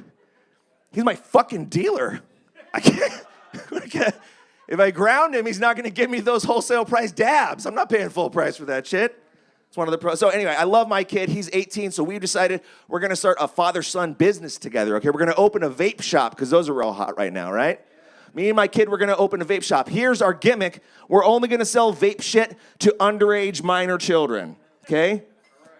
The vape shop is going to be called Statutory Vape. All the kids that shop there wanted to shop there. Don't make a federal case out of it. I'm sorry. Was that too far? Was that too far? Because they're seeing me on the screen out there and being like, if we were in there, we'd throw rotten fruit or a fucking bottle at him or something. I should have like the net in front of me or the chain so that nobody can hit me in the face with anything. I am, of course, just joking. Anyway. Bing, bong, bing, bong, bing, bing, bing, bing, bing. Why should you never punch a Jewish man? Why? Because Hebrews. I can't believe you made that bad pun. It was so terrible at the knockout. How could you cheat on me when I specifically asked you not to? Did Woody Allen do something wrong? I don't pay attention to the news. I was there. Oh my God. I think sexism is an awful thing. I hate sexism in entertainment. I do everything that I can to fight it. One thing that I've noticed is sexist. Have you noticed that there are girl versions of all these bands like AC/DC, Kiss? There's a girl version of these bands that tours that are sanctioned to tour and play AC/DC and play Kiss, and they're all girls. That's cool and all, but I want to see the reverse. Like, why aren't there any girl bands where they have like a tribute band that's all guys? So I'm starting one. We're going to be a tribute band to the Cranberries. We're going to be called the Manberries. What's in your head? In your head, zombie, zombie, zombie. Yeah. Yeah, Disney is racist. Walt Disney is racist. If you listen to Walt Disney carefully, every one of their songs stops like a few words short of being like a racist white power song, right? Like, a whole new world with no Jews. I just can't wait to be king of QAnon. Disney is hella racist. And did you guys, when I grew up, I had all the Disney in the big puffy, big video containers. And it tripped me out because every time I would read Walt Disney, I would say that capital D in Disney, that's all swivelly, it looks like a G to me. Am I wrong? Did anyone else in here grow up watching Walt Disney movies? Yes, Disney. That got to one person. They're like, I came to those all the time. Have you ever seen Little Mermaid? Under the sea. Skeet, skeet, skeet, skeet, skeet. Okay. Yeah. This has gone well, I do want to say, folks. Make sure that you get that QR code down there on the screen. Tip your waitstaff. They are working real hard. I'll give you guys. I want to do an impression really quick. Here's my impression of, you guys have seen the Dark Knight trilogy, right? Dark Knight? Okay. So here's my impression of Bane from the Dark Knight. He's being the officiant at Batman and Robin's wedding, okay? Batman and Robin are getting married. Bane's the officiant. Here's my impression of Bane. Dearly beloved, we are gathered here today to join these two superheroes in the bonds of holy matrimony. Robin, do you take this aged billionaire to be your superhero from now until you perish by death? Oh, yes, I do. And then he turns over to Batman. He's like, Batman, do you take this scantily clad boy to be your sidekick until you both die horribly and painfully and I break you? And Batman's looking over, and Batman doesn't know. He's kind of getting cold feet and stuff. Batman's thinking about running out of the church. Guys, what do you call it when Batman runs out of a church? A Christian Bale. Okay, I'll leave you with one last thing, you guys. This has been fun. We joke around, we talk, and I feel like that's all comedians do is just talk. They never take action on any of the big issues in our society. So tonight, at the Knockout, as a special treat, I'm going to actually do something instead of just making a joke about it. I want to do something about one of the issues in our society. Guys, that issue is black heroin. Okay? I brought the strongest black heroin that I could find. And instead of just cracking a joke and la la la ha ha ha about it, I'm going to do something about this issue by doing a line of strong black heroin on this mic to raise awareness. What do you guys think? Let me hear you outside say, do it, do it. All right, here I go. 1, 2, 3. Harriet Tubman was born in March 1822 in Dorchester, Maryland. She was an American abolitionist and civil rights activist that smuggled some 70 slaves out of the South using a network of anti-slavery safe houses known as the Underground Railroad. No, hold the fuck up. What did you think that I meant when I said black hair? No, come on. You were just clapping and telling me to do a Schedule 1 narcotic up here for your own sick entertainment. What is wrong with you? And you know what? This isn't even tinfoil. It's the top off a Pringles can, which just proves heroin or Pringles, once you pop, you just can't stop. My name is Josh Kahn. Tip your waitstaff, everybody. Give it up for the Knockout.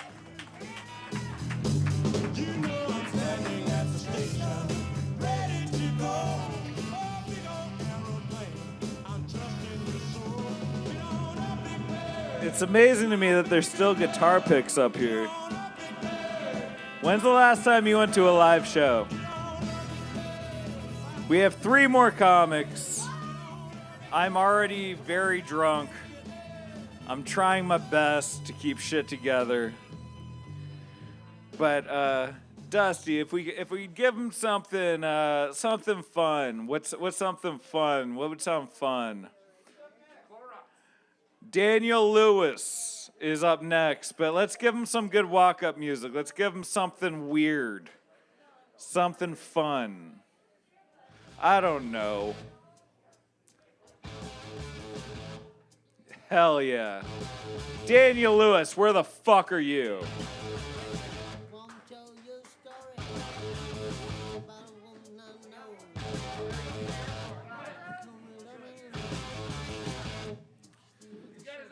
Daniel Lewis, everyone.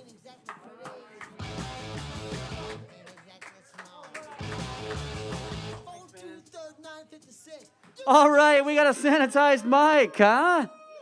Why haven't we always been sanitizing the mic? Jesus Christ, you met these comics? I got every herpy. All of them. I got all the herpeses. Hey, guys, what's up? How's it going? I don't like the way COVID's been changing me, you guys. The other day, this woman leaned over in front of me. I caught myself trying to look down her mask. She caught me, too. She was like, excuse me, my breasts are down here. I don't want to see your breasts. I'm trying to see some mouth, you know? Right. Here we go. I had a breakup right before COVID, live alone. My friend's like, hey, man, you're going to want to know about The Stranger. You guys know what The Stranger is by any chance? Yeah, not the existential novel, The Stranger. This is the existential low point in life where you sit on your own hand until it goes numb so that when you masturbate, it feels like somebody else is doing it. The Stranger. That's a real, you didn't know there was a name for it, that's all. It's a real move, it works. I don't know if I'd recommend it just because, like, it does feel like somebody else, but I happen to be straight. Whoever the stranger is, I can tell it's a guy, you know? He's got a pretty tight grip, knows what he's doing. Should have known something was up in my relationship because whenever I asked my girlfriend to do it, she would always sit on her hand for about 15 minutes first. I think, like, by the end, we were both imagining her sister doing it. I don't know. All right, guys. You guys afraid of flying? Anybody here afraid of flying? Yeah, a little bit. I looked into it, though. A lot of stuff has to go wrong for a plane to crash. It's not just like pilot forgets to flip a switch. It's like pilot forgets to flip a switch, and there's ice on the wings, and a goose flies in the engine, and the warning system happens to be down. You know, it made me feel better because it's about the same number of things that have to go right for me to get laid. Like for me to get laid in an evening, you know? That's what it is, but it's not just like she had a cocktail. It's like she had a cocktail, and she's going through a divorce, and she's ovulating, and her warning system happens to be down. It always seems like it takes a miracle, you know? Act of God. That's why whenever I see a plane crash on the news, I'm like, yes, still got a chance, you know? Right on. You guys been following this Matt Gaetz scandal at all? You know this guy's a Republican congressman? He's in deep shit for doing what I think is the most perverted thing you can do. This guy had sex with a 17-year-old. He's like, how's that for a fetish? He's like, yeah, I like to be just like an 18-year-old, only a crime. You know? There's a reason on Pornhub they don't have a selection for barely illegal teens. You know? Nobody respects a guy like this. Not even real pedophiles respect a guy like this. Because he's not one of them, you know? He's like a poser. You know? Real pedophiles like, hey, man, make up your mind. You took the cookies out 5 minutes before they were done. Who does that? Either wait for the cookies to finish baking or be a piece of shit like us and eat the dough. Right on, man. I don't know if you follow it. I don't know if you're on those porn sites, by the way. I went on there. They're really trying to sell this whole stepmom, stepson thing. You notice this? Every video is stepmom, stepson. I thought it was fucked up, but I got into it because, like, I don't know. I watched it. It was nice to just see a kid and his stepmom getting along, apparently, you know? Because I had kind of, shall we say, a strained relationship with my stepmom, you know? If my stepmom would have demanded something like come on my face, I would have been like, hey, you're not my real mom. One more. Let's do one more.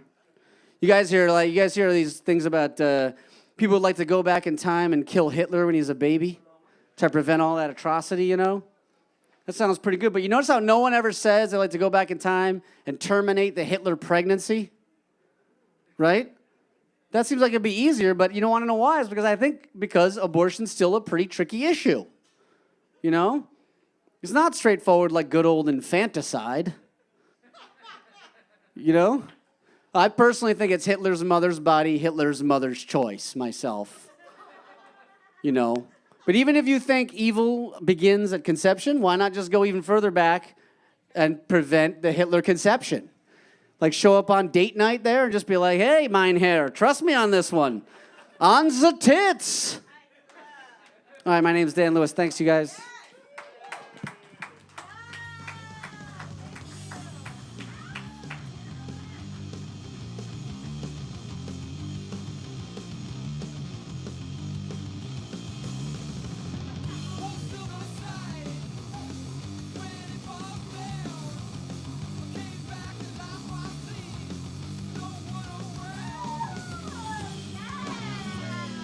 Thank you. I feel very sexy right now.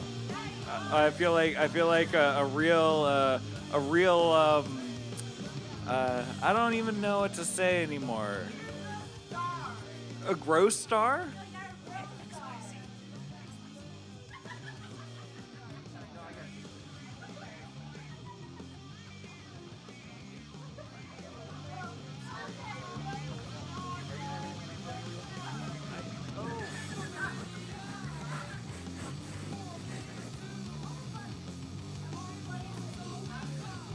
Thank you, everyone. Hey, who are these new people in the audience? Who are these new people? Your name's Maps, like the Yeah Yeah Yeah song. Oh, okay. I can gloss over. No, we're gonna cancel that out of the live stream that's happening on the YouTube right now. Hell yeah! Hell yeah! Am I? You're awesome. You're here. I'm glad that you're having a good time. How'd you feel about Daniel Lewis? Can we? He was fucking hilarious, dude. Oh yeah, we'll do that in post.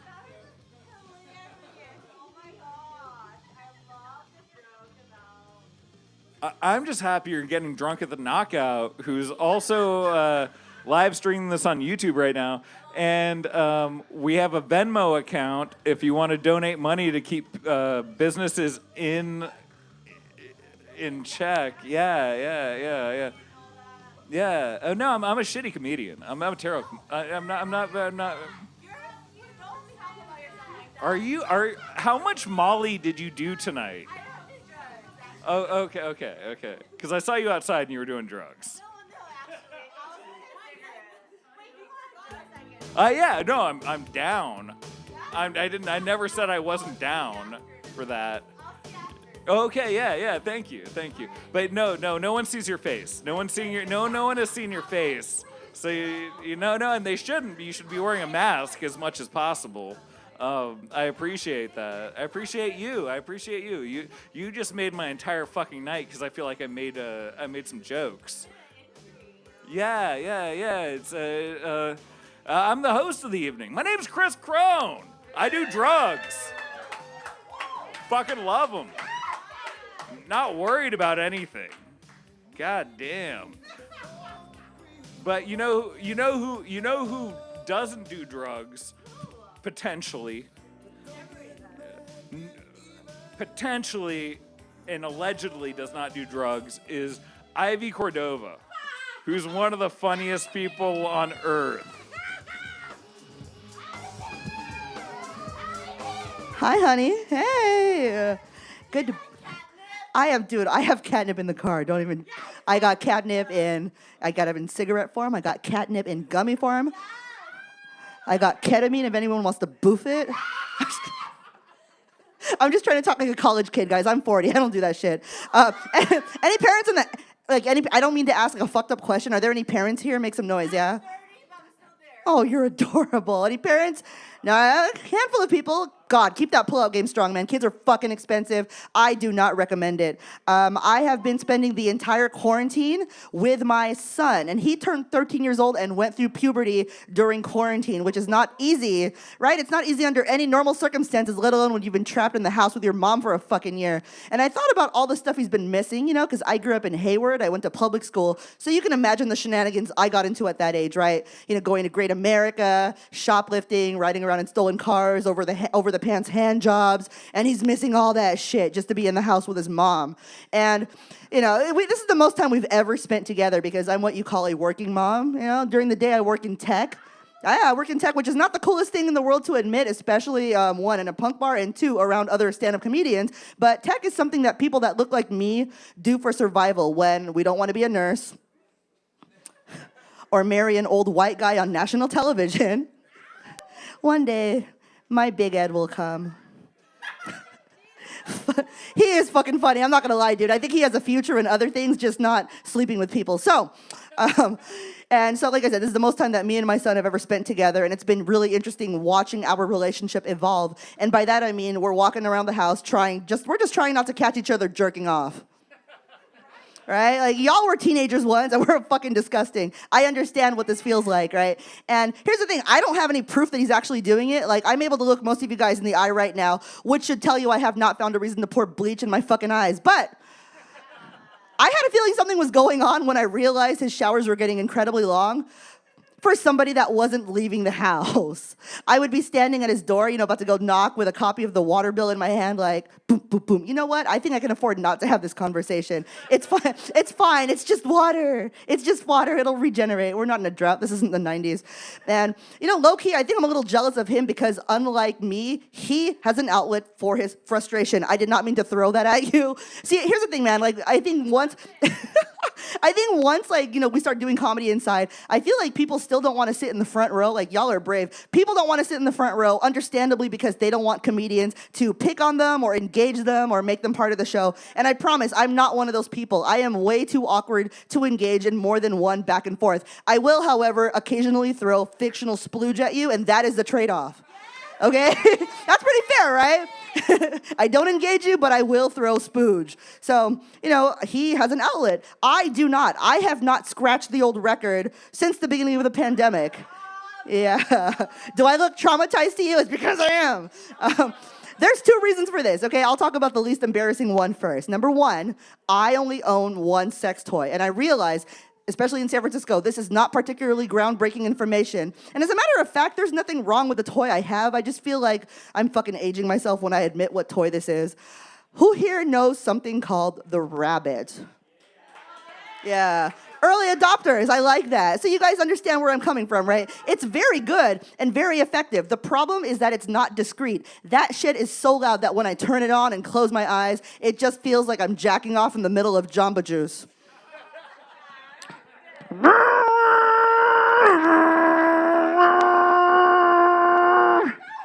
And that's just me coming.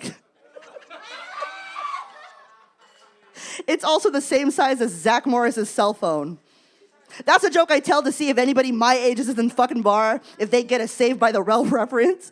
Horrible. This is why you shouldn't buy sex toys at bachelorette parties, ladies. And I feel like this is a super old toy, right? This is from 2004. Right? This couple is long divorced. I need to get one of those. Are you recording my set, Rachel?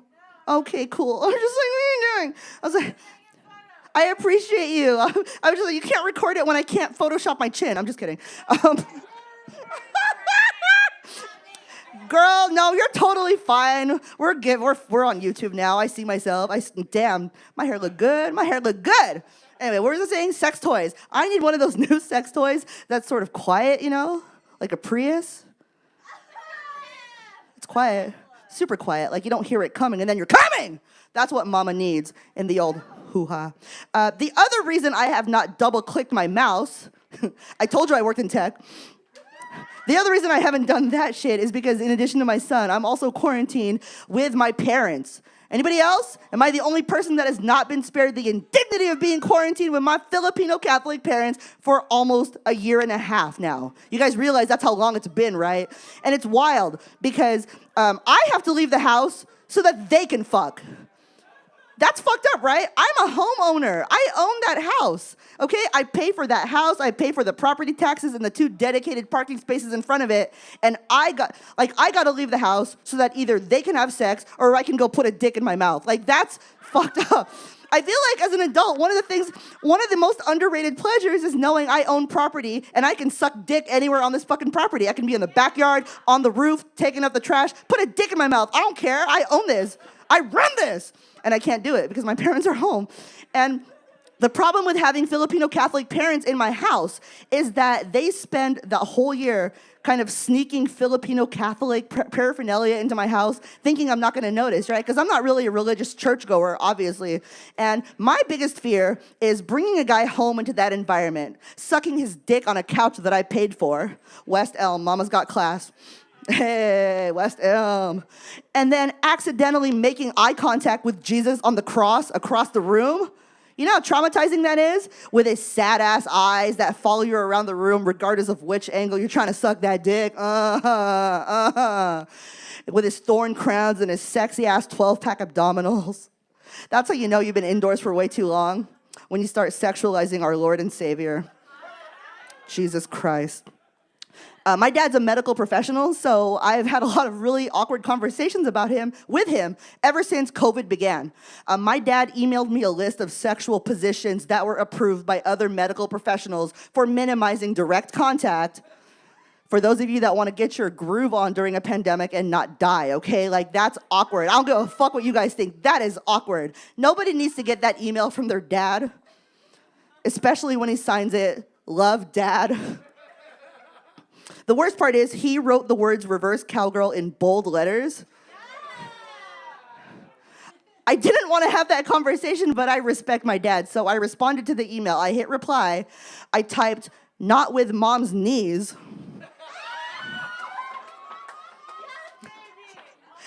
I hit send, and then I immediately blocked my father from Gmail. Look, he's my fucking father. We should only ever have to have 2 topics of conversation, like, ever. 1, my tire pressure. It's never good enough. And 2, where he wants to be buried. Not the sexual position that is the least likely to kill my mother. Right, in person, just bam, bam. That's like Sean's uncircumcised penis joke. I'm sorry, I've seen... You're so much fun. Thank you. I fucking love this table. I love it. I have been thinking about dating again, just going out, just putting myself shit out there now that we're all mostly vaccinated, Shot. You guys, who's vaccinated in here? Make some noise if you're vaccinated. Hey! Gang. I just needed to know if I needed to spit in someone's mouth.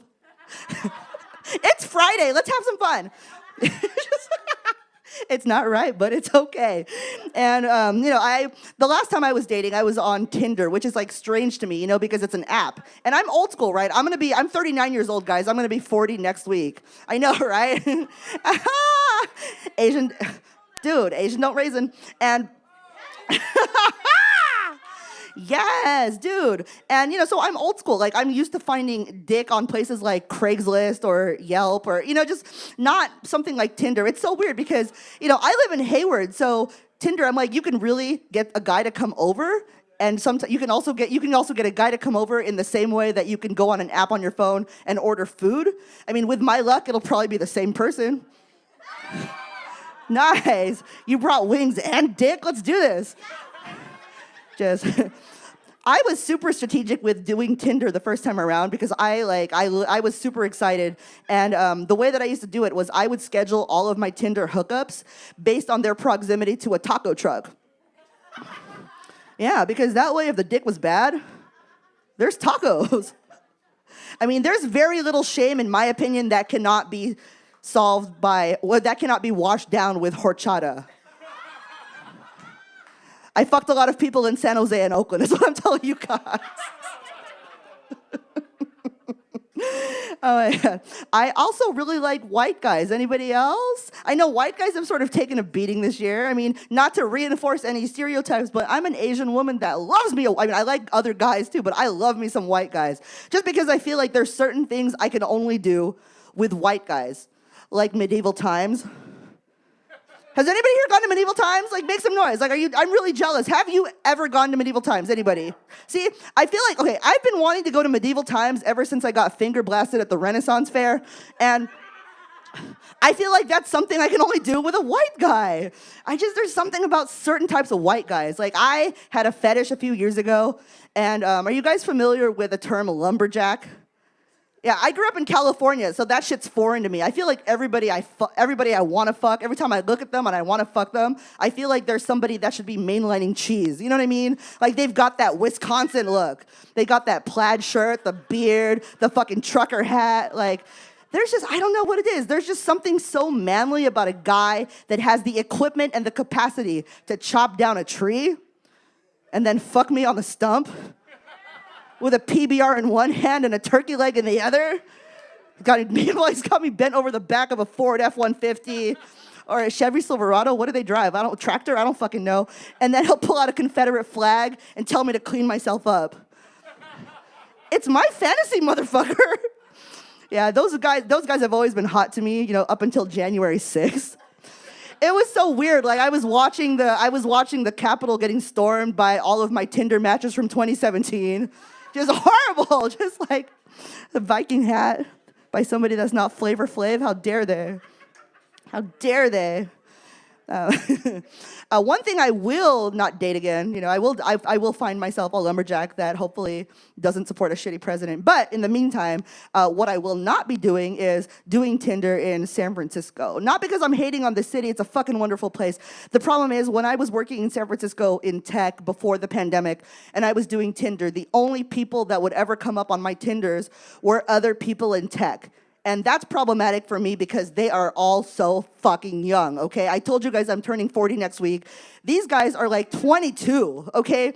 They barely remember 9/11. These are 22-year-olds with real jobs, like grown-up jobs, like engineers, software developers, programmers. You know what I was doing when I was 22? I was selling ecstasy and working at Old Navy. We are not the same.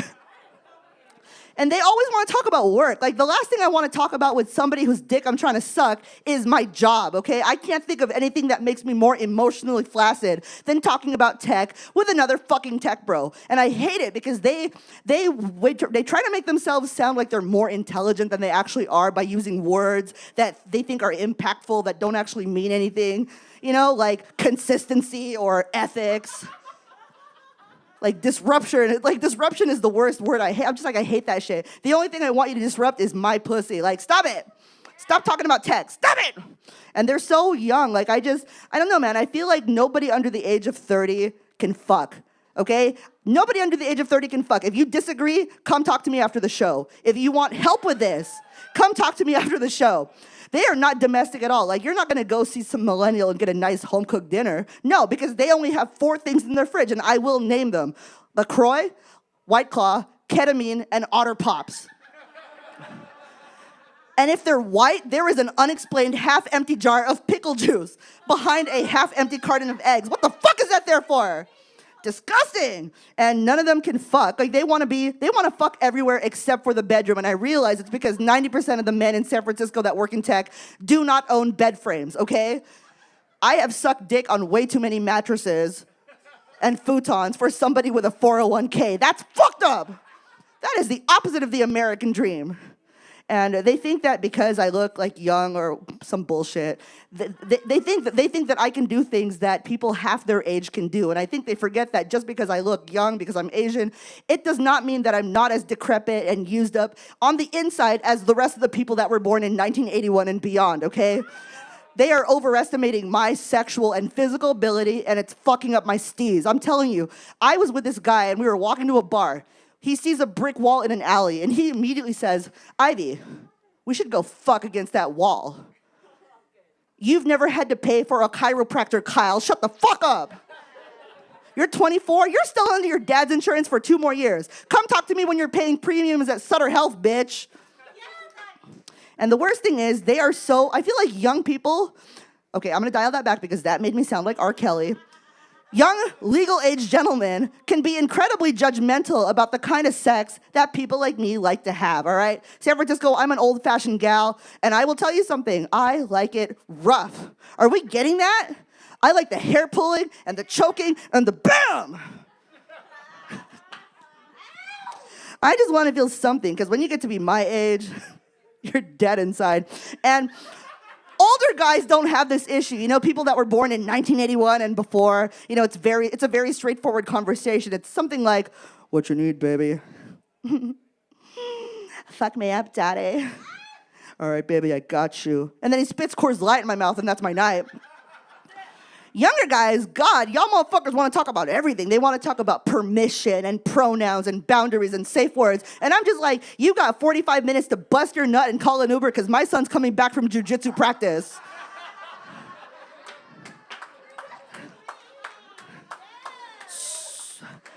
Chop, chop, Connor. These cheeks aren't going to clap themselves, Anthony. Stop taking my snacks, Dan. God, I have sent more guys home with goodie bags than Halloween in Fremont in 1995. Yeah, fuck moms if you're hungry. We'll feed you. We don't care. We don't care if we come because we're ordering wings anyway afterwards, after you guys leave. Yeah. And they ask really stupid, invasive questions. Like, they think something's wrong with you psychologically for wanting to, you know, have a little fun the old-fashioned way. You know, they ask stupid, invasive questions like, Ivy, you seem like a pretty reasonable person. Can I ask you a question? Why do you want me to choke you? Well, Todd, can I ask you a question? Did I stutter? Like, what part of choke me daddy required further clarification? And I'm sorry, that kind of judgment from the generation that made it cool to eat ass, get the fuck out of my face. Dirty pieces of shit. All right, I gotta say some responsible shit before I head out of here. Are you guys having fun? Is this fun? Yeah, that's what the fuck I want to hear. It's fucking savages. I love it.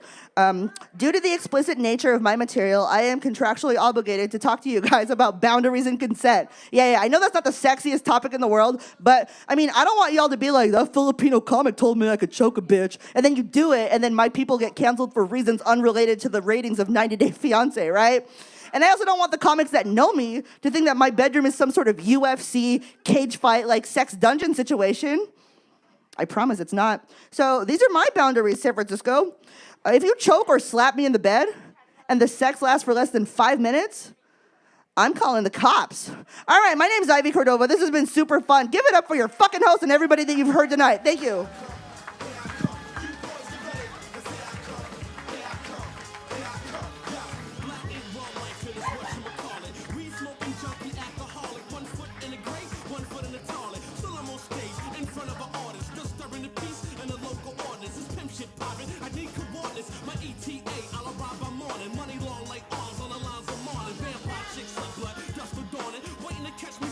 I just realized I'll never be good at sex, but that's okay. Man, give it up for Ivy Cordova. Ivy, shit, man. Shit, sorry, dude. I knew I was going to fuck up at least one name tonight. Ivy, god damn, that was fucking killer. You might want to take that one from YouTube and turn it into a special. That was fucking sick. God. Hey, how's the peanut gallery over there? They can't hear you over here, but I can at least do some crowd work with you for a minute. Actually, I haven't even fucked with these people over here. Oh, you want to talk to? No. Well, you know that's like that's how bullies work. Is that like that you say don't talk to me, I'm gonna fuck with you. I'm not a bully. I'm not a bully. Nobody else should be. Thank you so much for coming out to the Lord of the Zings. It's gone way too late, way too late. But give it up for Chad.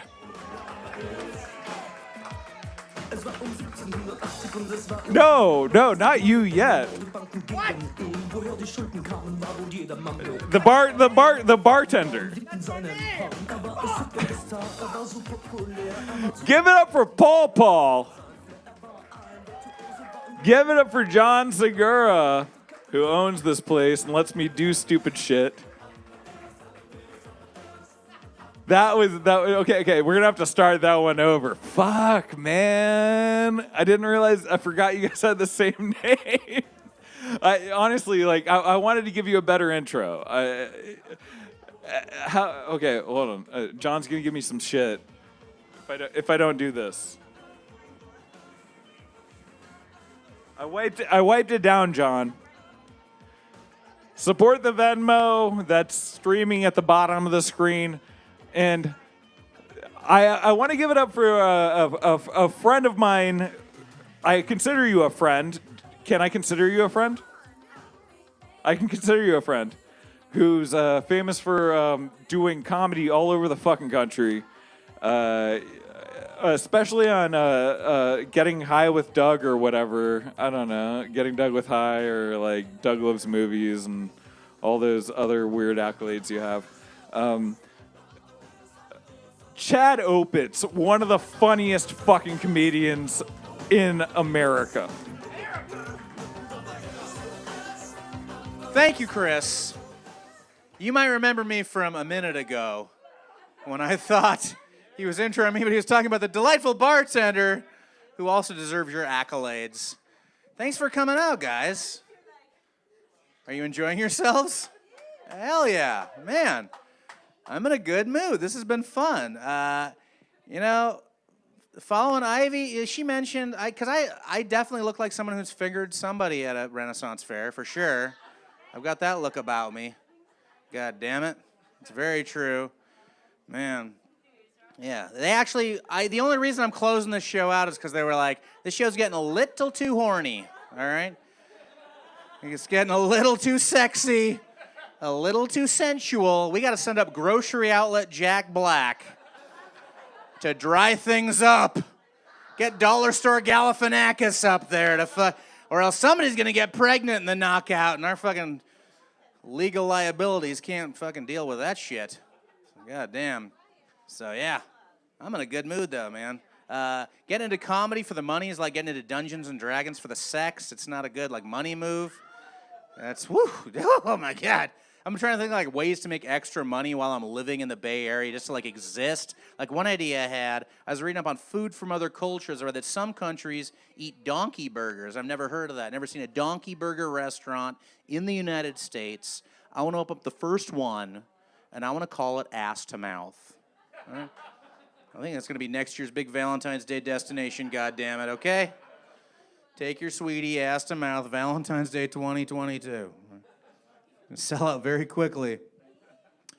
I've been doing a lot of drinking at home. Anybody else? I've been boozing it up at home, saving a couple pennies here and there. Yeah. I'd be at the bar in the past. I'd want to get like a tasty drink. I want to get something like a Sex on the Beach. I think it's a good cocktail. I couldn't afford it. So I'd have to ask the bartender to make me a rim job on the bus. Yeah. Which is a PBR with the edges licked by somebody with a cold sore. It's about $1.50, comes with a free stick of Blistex. It's a bargain bevy. Saw a lot of cute dogs outside. And do we got dog fans here? I love dogs, fucking all kinds of dogs. I like looking up like dog breeds, what they're bred that way for. I didn't know this until recently, that corgis and dachshunds are bred like that so that they can more easily fit under a car and steal a catalytic converter. They're just little adorable thieves. They're little adorable assholes. They're just stealing your shit. You scamps. Can I be honest about something I'm into sexually in this den of debauchery? Is that all right? Thank you. You're very excited. Thank you. Oh my God. Cool it down. No, they don't want somebody to get pregnant tonight. Cool it down. Yeah. I'll be honest though. I kind of enjoy a nice lush bush on a lady. You just go, ugh. You go, no? Oh, buddy, come on, pal. Jesus, usually, yeah, okay, that fits right. Usually there's like a ew or some shit. A woman puts just her plate of food away or something like that.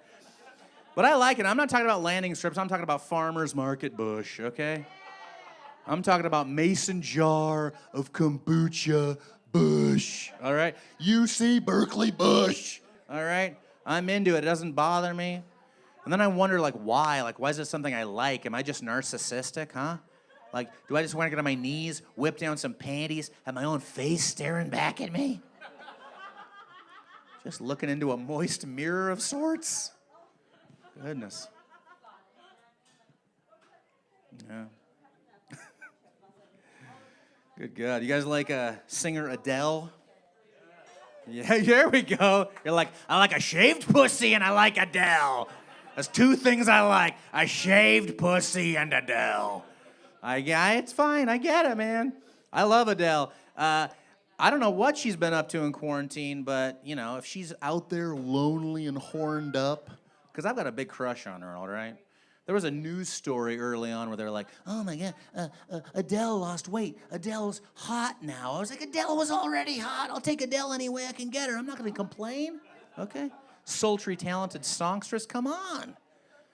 So I wrote a song for her to let her know that I'm out there pining for her affections at the Knockout, live on TV, right? Live on YouTube. I told my dad I'd be on TV tonight. He's like, I didn't think it would be this. Son, I was excited, and then I saw you were at Knockout. Now, Dad, this is a credit, Father. All right, so here's my song for Adele.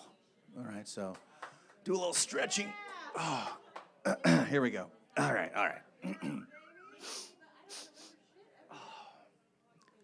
Adele, I'm Chad.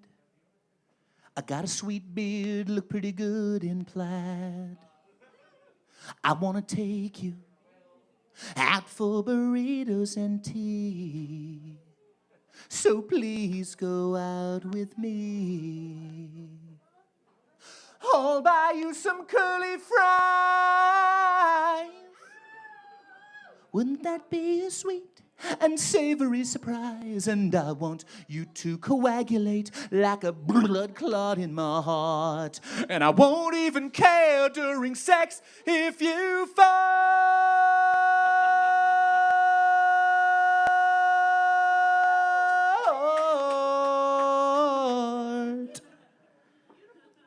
Thank you so much. Let's make this dream come true, everybody. If I get a date with Adele out of this, it's White Claws on me, goddammit. Right? Yeah! Don't get too excited. I gotta get a date with Adele first. You're not getting one free White Claw out of me until I get that fucking date. Come on. Till I get that fucking date with Adele, then I'm coming back. White Claws for everybody. Absolutely.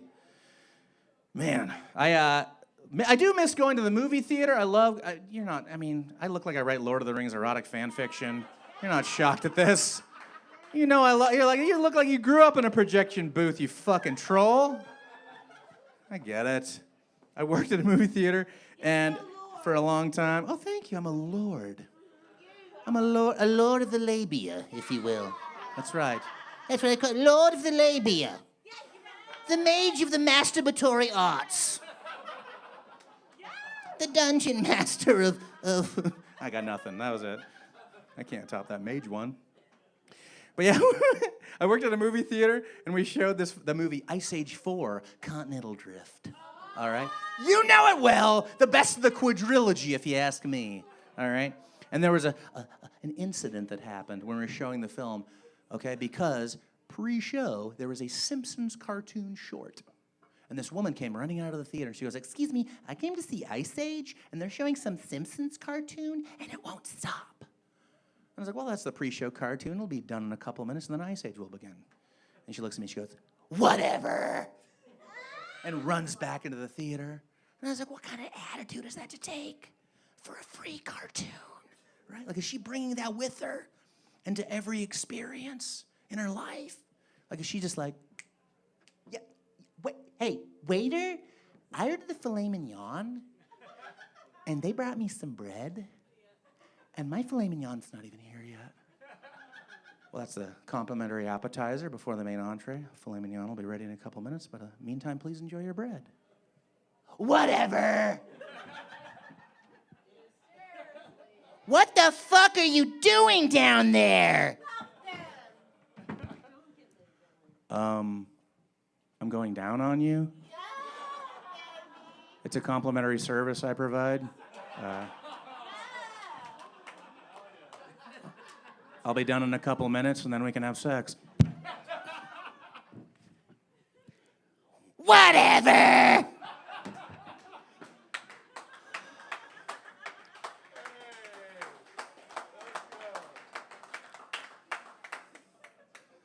I'm glad you enjoyed that, because when that joke bombs, it's the saddest thing you'll ever see in your fucking life. I just imagine my dad in the back like, son, the hell? You have a degree. What the fuck? You're pretending like you're getting your pussy eaten out? What? Come on. You're legitimately insane. My God. I saw the trailer for the upcoming Fast 9. Who's excited? Come on, baby. They're getting into like Friday the 13th numbers with this shit. It's a beautiful thing. And it reminded me of the fall when Vin Diesel, star of stage and screen, Vinny D, dropped a dance club hit. Did you hear it? Called Feel Like I Do. And when I heard Vin Diesel was gonna make music, I was like, I gotta hear this shit. This is gonna be god awful. I'm gonna hate this. And then I listened to that song like 30 times. And then I got scared. I was like, oh my God, do I love Vin Diesel's music? Or do I have COVID-19? And I got fucking nervous. I was like, oh my God, I gotta get tested right away. Just turns out I have no taste in general, that's all. That's all it is. We got the Top Gun sequel coming out soon. Top Gun 2, just in time. Just in time, Tom Cruise is gonna save everybody at the age of 63. Fuck yeah, dude. I love new Tom Cruise movies because now he insists on doing all of his own stunts, and it's getting Jackie Chan level crazy at this point, where he's scaling skyscrapers with no wires. He's holding onto planes in midair. And I think it's because Tom Cruise finally realizes that death is the only way out of the Church of Scientology. He's just like, I'll do whatever. There's no way out now. Katie! Get the fuck out of there. God damn. I know people are horned up because I got hit on, okay? I got hit on. That doesn't happen a lot. But it was a large burly gentleman. Okay, that's my target demographic. You know, I check off a few boxes in the bear community. I get it. All right. And this dude came up to me. He's like chatting me up for a little bit. Then he drops this one on me. He's like, "Hey, I'm staying over at the old Best Western. How about you come by later? We can have some cookies in my jacuzzi." Do you have any idea how hard that was to say no to? That sounds fucking, what? Holy shit, that sounds incredible. Oh my God, I almost want to be like, what kind of cookies are we talking about? Well, hop in there for some oatmeal raisins, stay regular? Come on. That could be the most comfortable, uncomfortable experience of my life in there. Jesus Christ. Something I miss seeing, I don't know if any of you, you're probably not going to agree. People hated these things, were e-cigs. You never see anybody smoking electronic cigarettes anymore. I fucking love those. Whenever I see someone smoking like an e-cig, I just think of like two robots smoking those in bed after sex, you know? But maybe tragically over time, one of those robots smokes one too many electronic cigarettes, has to get a hole cut in its robot neck, put a voice box up to it that makes it sound human. That's a real tragedy. You know, I think robot sex would smell like? Yeah, I've been thinking about it. Yeah. You ever held onto a bunch of pennies for a while?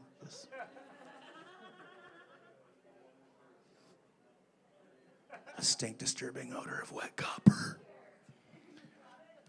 The holidays have been super weird, this whole fucking pandemic. Like, I think this might be the only Halloween where like toilet papering someone's house could be seen as an act of kindness.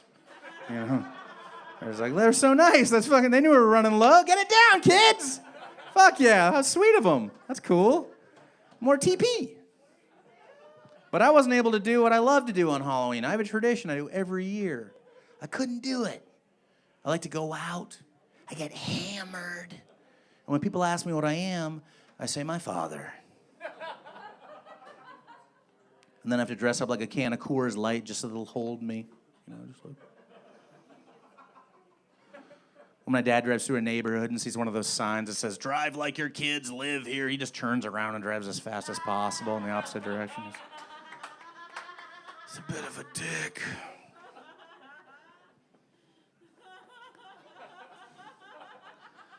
I've been doing some online shows. They're not as good as this, goddammit. Come on. You're not getting... You can't pretend to eat your pussy online. Come on. I don't have space for it on a Zoom show. You know, how fucking nuts would that be?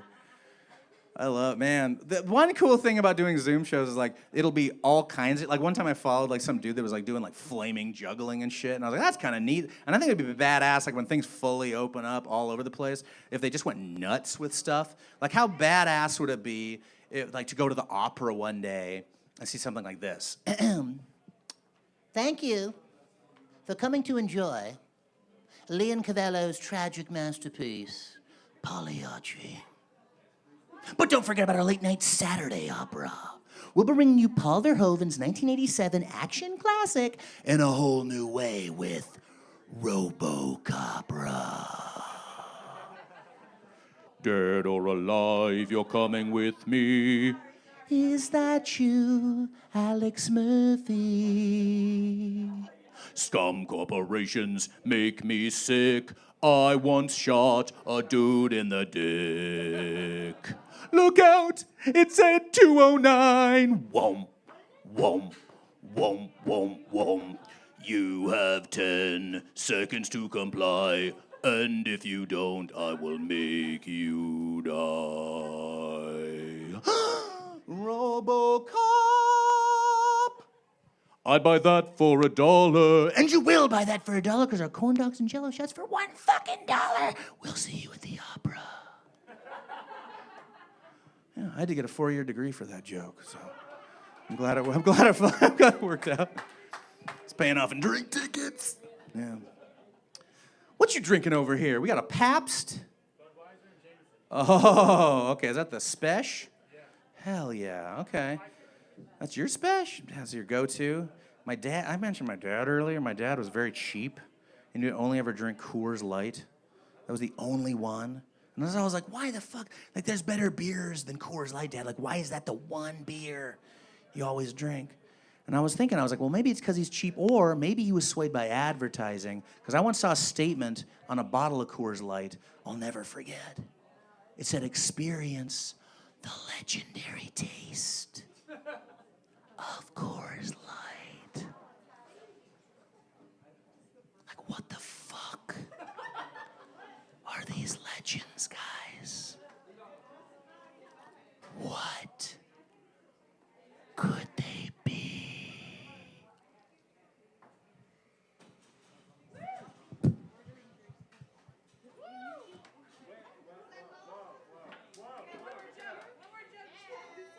Odin thrust his staff through the heart of the snakehead seductress Medusa, and then chugged a cold, crisp Coors Light. The mighty Thor swung his hammer, yes, and parted the seas with Poseidon beside him, and then knocked back a cold, delicious Coors Light. The Son of God, Jesus of Nazareth. This is amazing. Attended a wedding party in Galilee. Fucking amazing. This is art right here, everybody. Seriously. It's a new water, but it's so boring. Bourgeois, bullshit wine. No far from it. Pretend it's something as ice cold and satisfying as the Rockies themselves.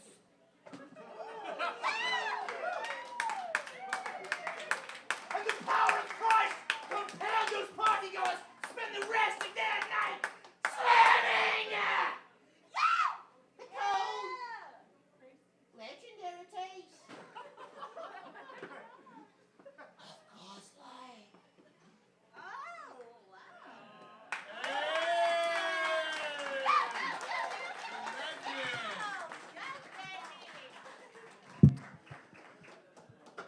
I just do that to get a few more steps in my Fitbit, so. All right. I'm going to let you guys get back to drinking. I'm Chad Opitz. Thanks for having me, everybody. Bye. See you later.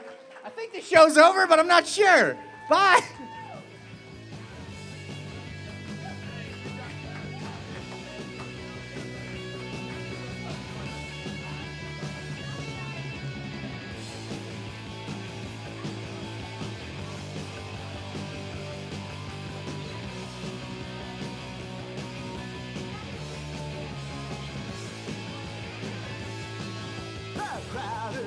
shirt stings my eyes. I still find time to exercise in a uniform with 2 white stripes. Unlock my section of the sand. It's fenced off to the water's edge. I plan for gas mask on my head on my beach at night. Oh my fucking God. Isn't Chad Opitz a goddamn gem?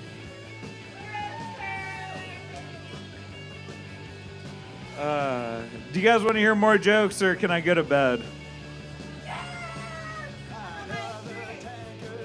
Oh, no, those are paid for.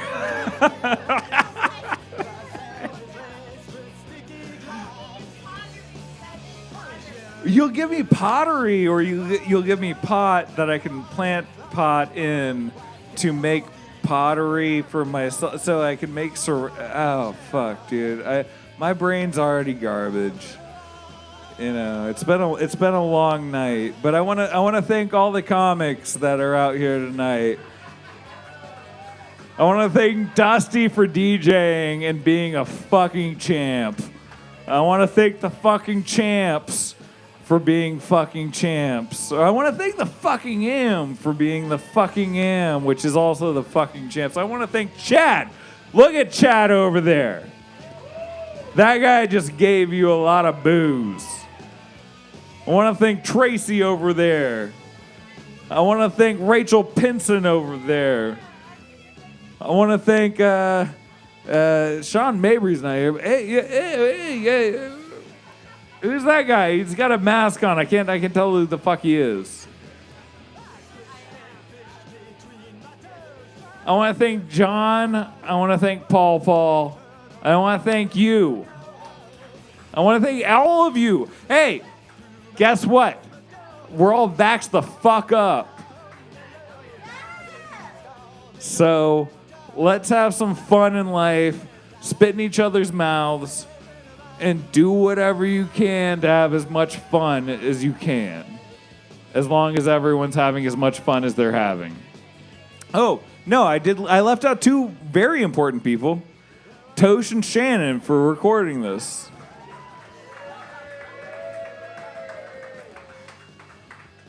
So,